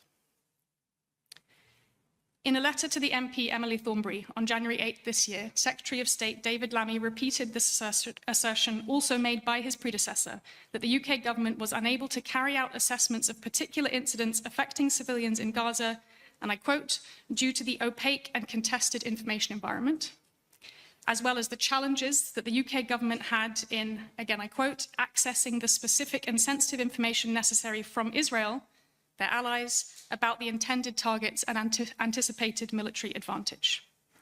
Lammy is correct in acknowledging the complexity of the information environment. There is a vast and complex patchwork of information that surrounds each fatal incident for civilians in Gaza, as there is increasingly in war zones the world over. But this does not render this exercise impossible. This is the work our teams engage with. We work through this information environment, identifying sources from a Facebook page mourning the loss of a loved one, to images posted by journalists on Instagram, to pieces of paper held up to passing camera crews with lists of the dead after a single strike. Civilians are highly effective in documenting the world around them. In hundreds of incidents, there has actually been so much information that we have been able to deduce the exact coordinates of an airstrike purely based on open source imagery. To date, we've published detailed incident reports outlining where and how more than 10,000 civilians have been killed in Gaza. We have names, we have ages, we have professions. We know whether they were at home, sheltering in schools, whether they're in an ambulance with their families in hospitals, whether they were trying to find food at an aid distribution. We work chronologically, so we keep track of every single event every day, and we publish our findings on each strike as soon as we can. To date, we have identified more than 13,000 incidents of civilian harm, and we've published just over 1,200 on our website. These records tell us that by every metric, the level of civilian harm in Gaza is simply incomparable with any 21st century air campaign. It is the most fatal conflict for civilians that we have ever documented. And we aren't just coming to this conclusion now, we knew this weeks into the war. In October 2023 alone, we recorded at least 1,900 children killed.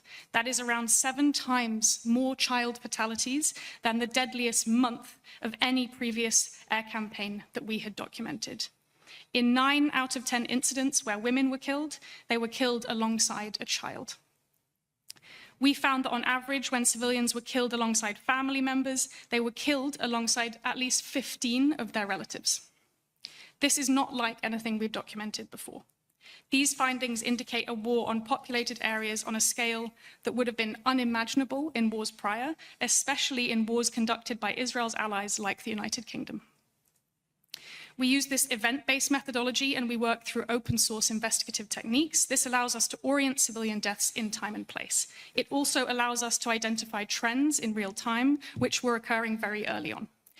In those opening weeks, we found that each strike was proving more deadly for civilians than in wars conducted by Israel's allies, to which Israel was comparing itself favorably. We found at least 65 incidents of civilian harm in the first 3 weeks, where at least 20 civilians were killed. So that is 20 civilians killed in a single strike, or kind of series of strikes in a single location. This is 3 times the number of high fatality incidents we recorded during the Battle of Mosul, a battlefield so deadly that the UN deemed the whole city almost uninhabitable after the campaign was over, and bodies are still being recovered almost a decade later.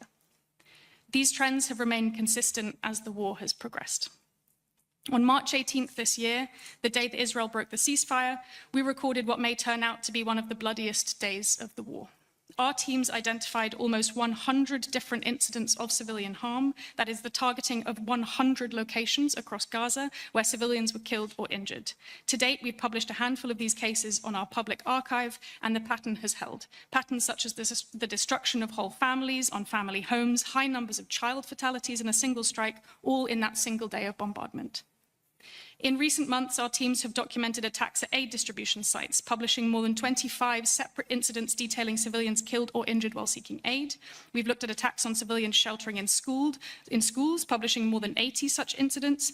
And we spent this week looking at attacks in Gaza City as we have seen the campaign intensify. After the attack on Nasser Hospital, killing journalists and first responders last week, we shared our records with a number of media outlets detailing more than 20 other potential so-called double-tap attacks, where first responders have also been reportedly hit in rescue and recovery efforts. To Lami's point about challenges in understanding the intended targets from Israel.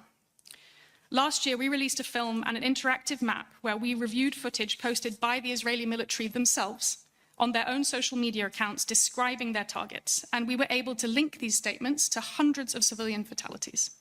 Over the last year, we've documented 33 incidents involving attacks on civilians sheltering in schools, where we know exactly what the targets are because Israel has acknowledged it, in many cases declaring these strikes to be attacks on Hamas command and control centers. We have documented 467 civilians killed in these incidents alone. We've been able to review and analyze significant evidence of harm in Gaza, and we are a very small team. We are a dedicated and focused organization. We have expertise and experience on this single issue, so we know that others with maybe competing priorities and interests can't always take on this exercise, but that's why we've worked so hard to publish every case as soon as we complete our research with as much detail and transparency as possible. Every incident we publish includes all of our sources, which we also digitally archive in the event that sources get deleted or removed. Our assessments have been cited by the South African legal team at the International Court of Justice, by colleagues at GLAN in their case against the UK government. They've been cited in the US Congress by major international media outlets from the New York Times to The Guardian. In September 2024, we were named by the House of Commons Library as one of 4 fact-checkers on information in Gaza, and we have briefed officials in the UK FCDO on multiple occasions to explain our methodology and our findings and our approach in detail. This material is not confidential. It is being put online every day by Palestinians living under intense bombardment. Thank you.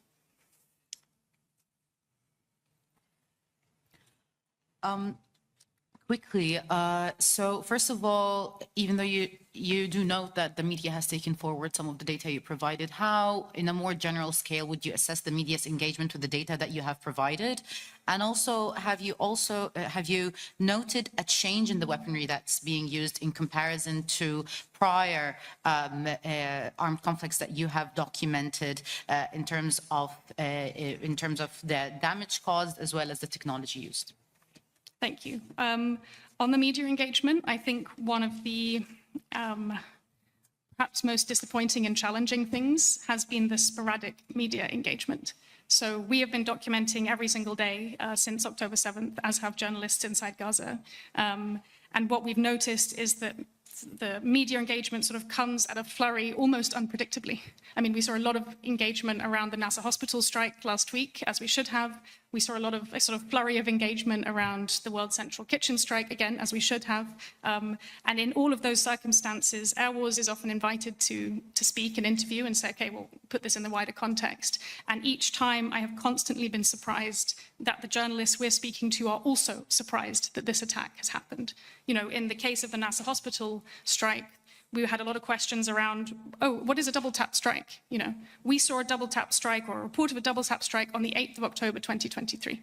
So I think, I mean, when it comes to media engagement, I think there are a number of really brilliant journalists out there who are doing a lot of reporting, both inside Gaza and outside. And the challenge is a sort of attention span. But a challenge is also normalization of very high fatality incidents. So I mentioned in this testimony, you know, this number of 20 civilians killed per strike. I mean, this is something that in previous campaigns would have been extremely unusual. In May 2021, if you remember, there was a strike on Wahda Street with, it was a tunnel complex, and I think it was more than 40 civilians died, and it really captured the world's attention, and we had a lot of reporting on that. We've now seen so many of those, and each one of those has not had that level of attention. So I think it's a kind of, a flurry of information, attention, and then this kind of sporadic engagement. And then in terms of the weaponry, in terms of previous wars and campaigns, I mean, it's rather consistent, to be honest. I mean, we're seeing weapons that have been used, you know, from old arsenals that the Israelis have had for a number of years. The thing that is distinct is not necessarily these weapons. I mean, we as an organization were founded particularly to look at Obama-era sort of so-called precision strikes in contexts like Yemen. I mean, that language, the narrative is all very consistent. The technology is moving forward in all sorts of frightening ways, as we heard from the doctors earlier today. The thing that is distinct is the consistent and intense and frequent use of those weapons, particularly those weapons on tents, on residential homes. So I think, I mean, I can submit information to you afterwards. We also do a lot of kind of identification of munitions, but that's the distinct thing is essentially their use. One question from, sorry, Neve. Just to follow up on that, wouldn't you say that Israel's use of AI and machine learning is a new way of warfare, creating target banks like the Lavender program, the Gospel program, and Where's Daddy program? And have you seen that in any other war zones? I mean, the Israelis are not the only military that are using AI to assist targeting. We know that, I mean, the Americans did a wave of strikes in Iraq and Syria last year, and they acknowledged that they were using AI in the kind of assisting in the military campaign and target selection. I think the thing that's very difficult to understand is exactly how this new technology is being used, the automation of target selection, how that's being used and where the accountability is, where the oversight is. I think there are a lot of sort of misconceptions around how a particular strike is carried out. There are lots of people involved in making a decision around whether or not a strike is carried out. It's not a kind of entirely automated robotic system. So that means that there is still an unending room of accountability when it comes to this. I think the thing that we've seen, particularly from the reporting around the use of AI, like the Lavender Where's Daddy program, are the speed and scale of that warfare. And I think the important question for us is not to get distracted necessarily by the use of technology, but to say, how exactly are those strikes being decided upon and who is accountable at the end of the day? And I think that's consistent. I think we're going into a future of warfare where the use of AI to some extent is inevitable. And we just need to be able to, as a society and as a community, be able to hold those militaries to account and ask the right questions and understand those applications in quite some detail. Thank you for what you've said. Just one quick question. When you've been briefing journalists or ensuring they've got access to stories, information, and so on, do you come across any examples of interference from the host broadcasting company, either back in London or New York or wherever they happen to be, to try to sanitize the news story that has been sent of the reality of what's happening in Gaza? I mean, we're not sitting in the editorial rooms, so it's really difficult to say. I will say I've spoken to a number of particularly young journalists who are based outside of Gaza in the last couple of years, who have been trying to do story after story, and they haven't always been able to make it up into the front pages or kind of like into the publication pipeline. There are many reasons for that. I think from our perspective, it is this kind of steady chipping away of what is normal in warfare. And I think that's the kind of bigger danger in my sense of how editors are deciding this story versus this story, is this kind of sort of like normalized approach to understanding actually this event. Well, we saw 20 of these events. Why would we report on this one as if it's a news story? And that's the thing that I think has been more worrying from my perspective. Thank you very much for your contribution and your testimony. We now invite Dr. Natalie Roberts to the floor. Hello, can you hear me?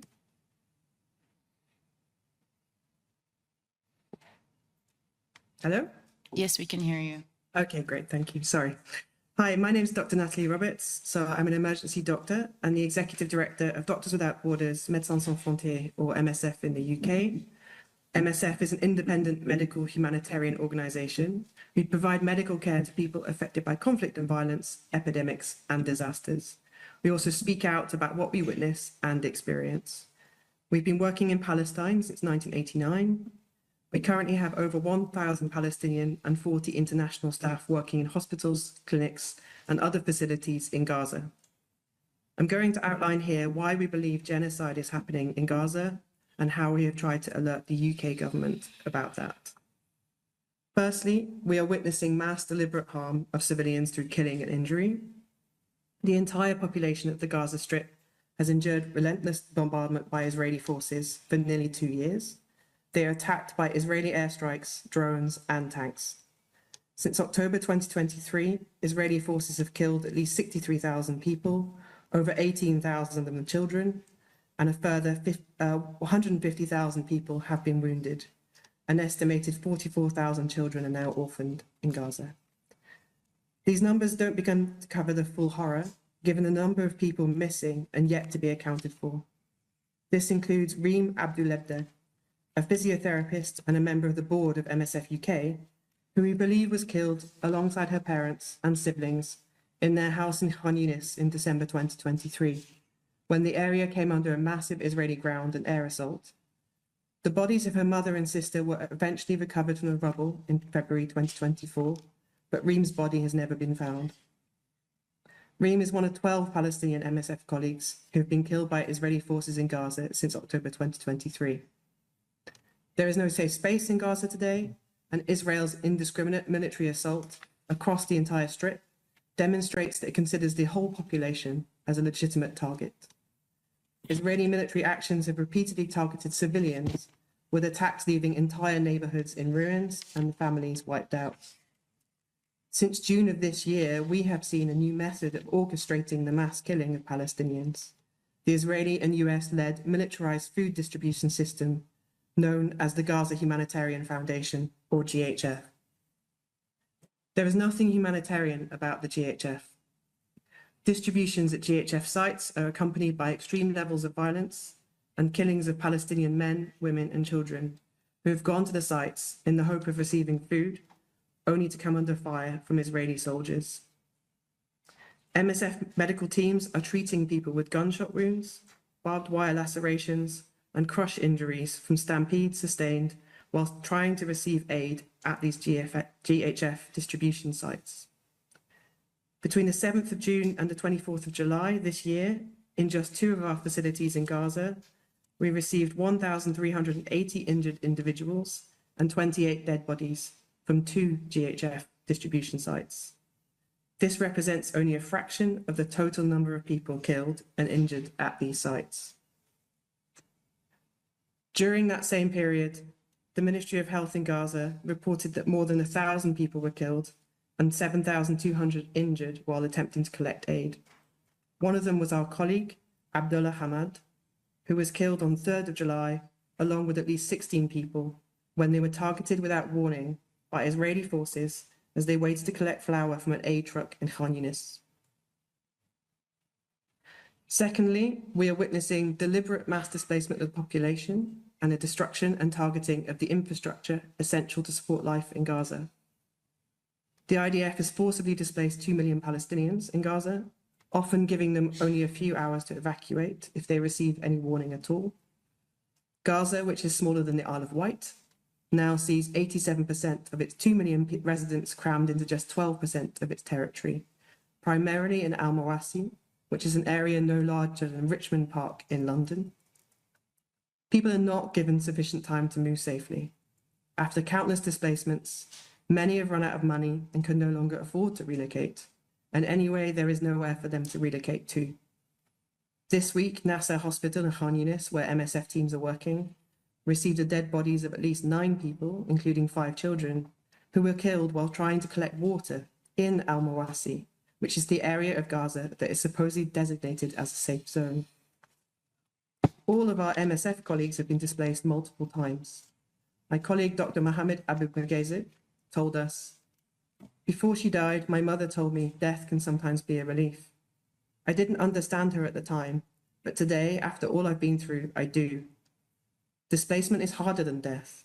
I've been forced from my home, stripped of safety, carrying my bag from one destroyed place to another. We endure hunger that eats at our bodies, and a constant fear that drains our minds, and a psychological stress that never stops. It follows us in every breath, every thought, every sound of the night. And then there are the missiles and bombs, the roar as they pass overhead, the whistle tearing through my sky, the dreadful silence before they strike, leaving me to wonder, is it my turn now? Now I know what my mother meant. Death may bring peace, but what I lived through, this hunger, this endless fear, this unrelenting stress, is a pain far beyond death." Through the destruction of vital civilian infrastructure, including hospitals, shelters, schools, food production capacities, and water treatment plants, the Israeli authorities are purposefully and systematically destroying the conditions necessary for Palestinian life in Gaza. On the 25th of August this year, Nasser Hospital was targeted once again in a double airstrike. It's the only partially functioning public hospital in southern Gaza. The attack killed 21 people, including health workers and journalists. One MSF colleague sustained injuries to the side of his chest. Nasser is just one of many hospitals that have been repeatedly hit. Over 1,500 healthcare workers have been killed since October 2023, and hospitals are unable to function under the relentless bombardment. As of the 9th of August, not a single hospital in Gaza is fully functional. Only 18 out of 36 are partially operational. Amongst the humanitarian and healthcare workers killed were Dr. Mohammed Abu Najela and Dr. Ahmed Al-Sahar, MSF doctors who were working in Al-Awda Hospital when it was hit by an Israeli strike on the 21st of November 2023. We had repeatedly informed the Israeli authorities that Al-Auda was a working hospital with medical staff and therefore protected under international humanitarian law. Our colleague Ala Al-Shawa, a nurse, was killed on the 18th of November 2023 when a clearly marked MSF convoy came under attack from Israeli forces in Gaza City, despite having authorization to evacuate the area. Ala was shot in the head. His MSF colleagues tried to stop the bleeding, but they were unable to save his life. Israeli raids on hospitals have resulted in the arbitrary detention, torture, and forced disappearances of health workers, including MSF staff. On the 26th of October 2024, during a raid on Kamal Adwan Hospital, MSF surgeon Mohammed Obeid was arrested with 57 others. He is currently held in an Israeli prison. No formal charges have been brought against him. For over 9 months, Dr. Obeid has been completely cut off from his family and from us and has lost significant weight. Medical staff seem to be systematically targeted as one element of the deliberate dismantling of the health system in Gaza. The consequence is that civilians are left without life-saving care. Patients with trauma injuries, chronic diseases, communicable illnesses, malnourished children, and pregnant women are dying from preventable causes.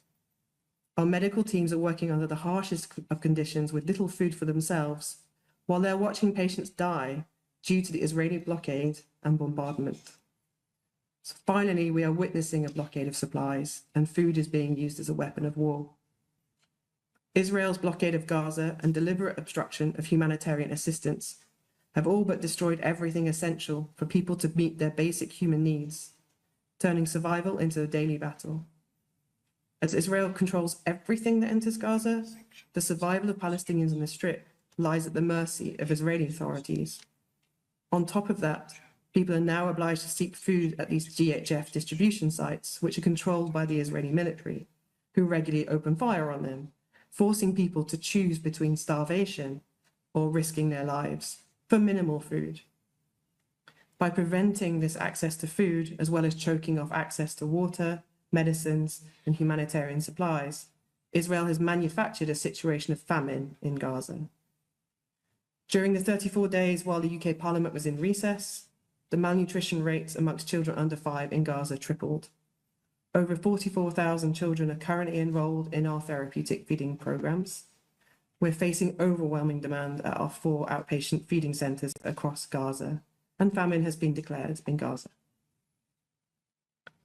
Also, while the UK Parliament was in recess, nearly 4,000 Palestinians were killed and over 16,000 were wounded. Over 2,000 patients underwent surgery with little or no anaesthetic, and nearly 5,000 people were hospitalised with severely limited access to pain relief.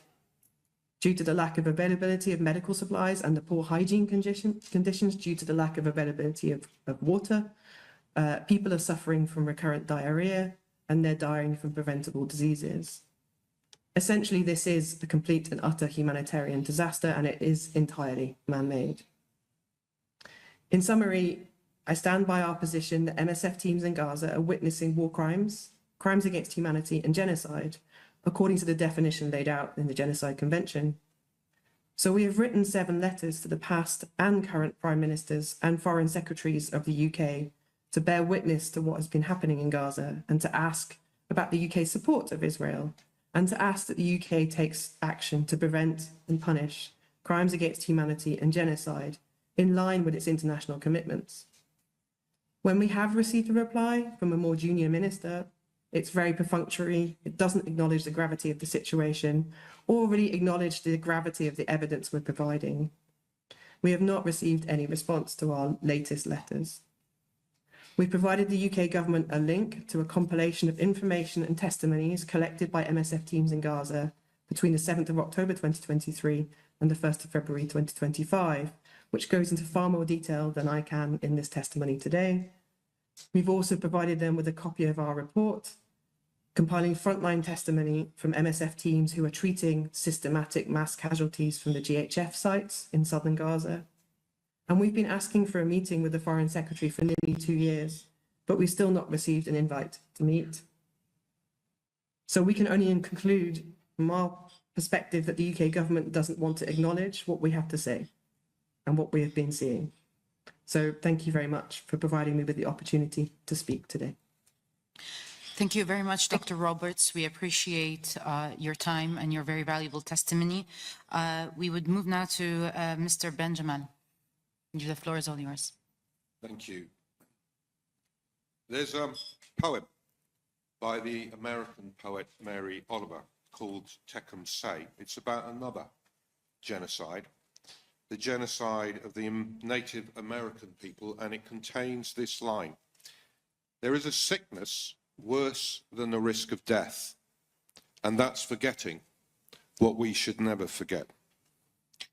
I came across this on the website of the Genocide Scholars Association, who last week added their judgment to the body of lawyers, human rights organisations, who have declared that Israel's actions in Gaza since October 2023 meet the definition of genocide. I quote these words here because part of the work of this tribunal is to add to the historical documentation of these crimes. But this tribunal is, of course, sitting at a moment when the genocide is not ended, and horrifically, incomprehensibly, unimaginably, may be entering its worst and most barbaric stages, with the unfolding famine caused by Israel's imposition of a complete siege on Gaza following its tearing up of the ceasefire in March, and now, of course, exacerbated and worsened by the launch of the intensified military assault on Gaza City as a prelude to the forced removal of every Palestinian to the south, eventually, according to openly declared plans, to be corralled into what can only be described as a concentration camp to be built on the ruins of Rafah, what was described in exactly those terms by the former Israeli Prime Minister Ehud Olmert, all as a prelude, again, to the openly discussed possible mass expulsion of all Palestinians from Gaza.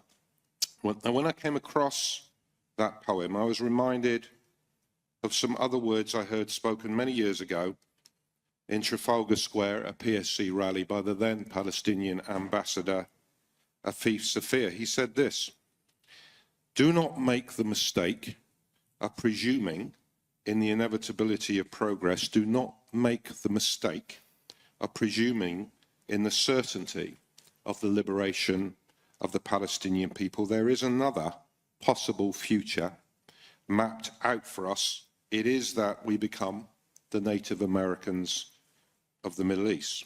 He was talking about what Jeff Halper was talking about earlier, Israel's long-standing plan for the complete erasure of the Palestinian people and its possible enactment through mass killing and mass expulsion. I remember when I heard those words, with everything I knew about the driving logic of Zionism and what it had led to, that I did not think it possible, with all the institutionalized infrastructure of human rights and international law, that Israel would be allowed in the 21st century to enact a crime on such a scale. And yet here we are, nearly 2 years in. And as we have heard, more than 63,000 slaughtered, uncounted thousands buried under the rubble, more than 143,000 people injured, and the destruction of all of the infrastructure of life in Gaza. Now, there are others better placed than me to detail the scale and shape of these crimes, including the scale of their human impact. They have all done so throughout the morning in forensic and visceral detail. I, like most of you, have witnessed this from afar. Although Palestinian, I have no family in Gaza, indeed, no family anywhere in historic Palestine. All of my relatives were expelled in 1948 or forced into exile soon after that. So what I've been asked to do today is to say something, echoing Jeff Halper's contribution, about how we got here and Britain's role in how we got here. That seems to me to be an essential part of making sure we do not forget what we should not forget.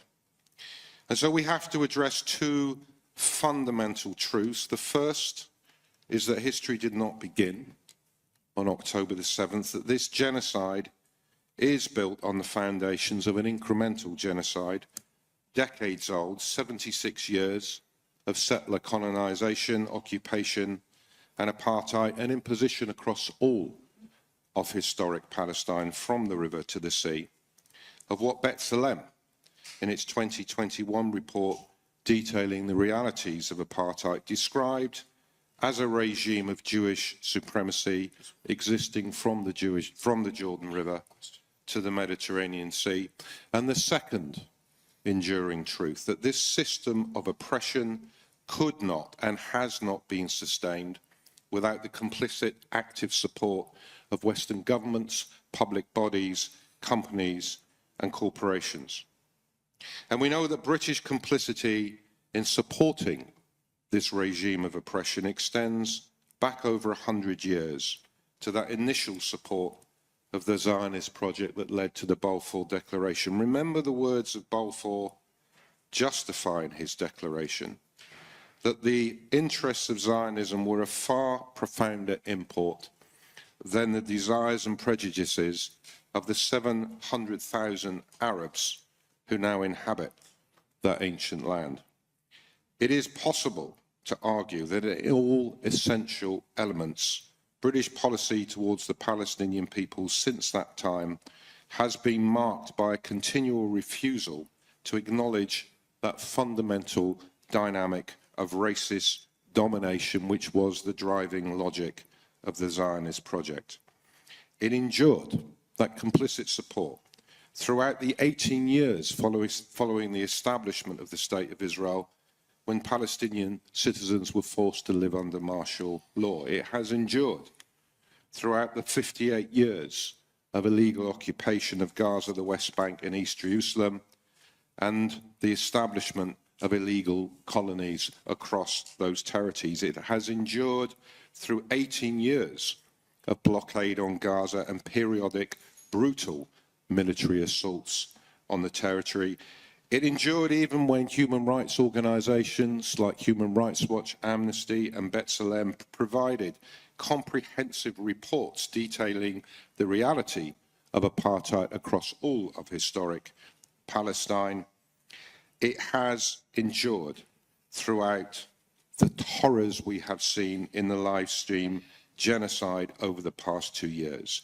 None of that has been enough to disrupt a policy of enduring support for Israel based on the lie that it is a liberal democratic state which should be treated as an ally rather than a state practicing crimes against humanity, including now the crime of genocide, a state that should be subject to a comprehensive body of sanctions, a state that no one should sell arms to, no one should do business with, no one should cooperate with militarily, politically, diplomatically, until its system of racist oppression has been fully dismantled. And the additional aspect of the policy of successive governments, which has reached a height, or if you prefer, a low in the last 2 years, is to devote energy not just to support for this project of racist oppression, but to active suppression of opposition to it from British citizens. We saw this under previous Tory administrations who attempted to bring in a law to prevent public bodies from making decisions to divest from companies complicit in supporting Israel's crimes.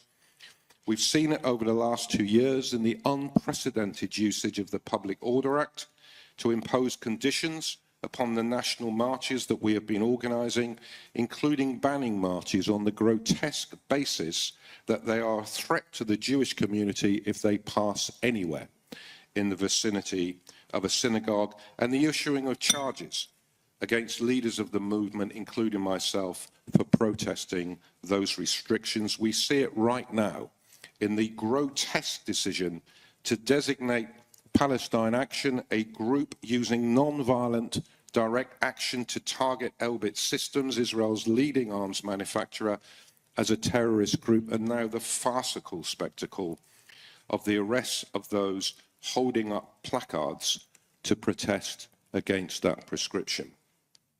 So right now, our urgent task is to end the genocide and to prevent the intended erasure of the Palestinian people. This will not occur without external pressure placed on Israel through the imposition of sanctions, but those sanctions must be directed at not just ending the genocide, but then dismantling the entire structure of apartheid.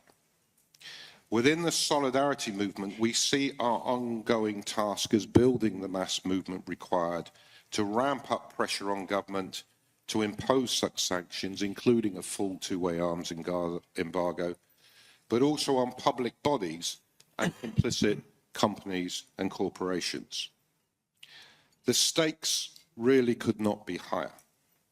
The last 2 years have demonstrated another truth asserted for decades by Palestinian civil society, that their struggle for liberation is integral to all struggles against systems of oppression.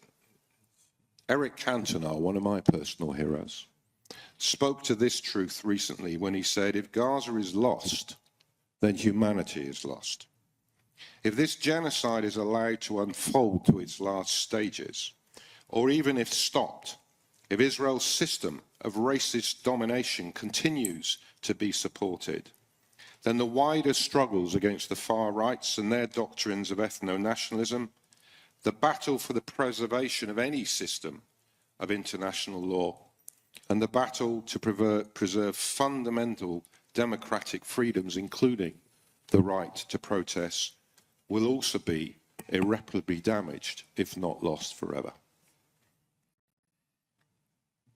Thank you very much for your contribution. Thank you, Ben, for that very, very powerful contribution and the way you've put it to the inquiry this morning. Thank you for taking part.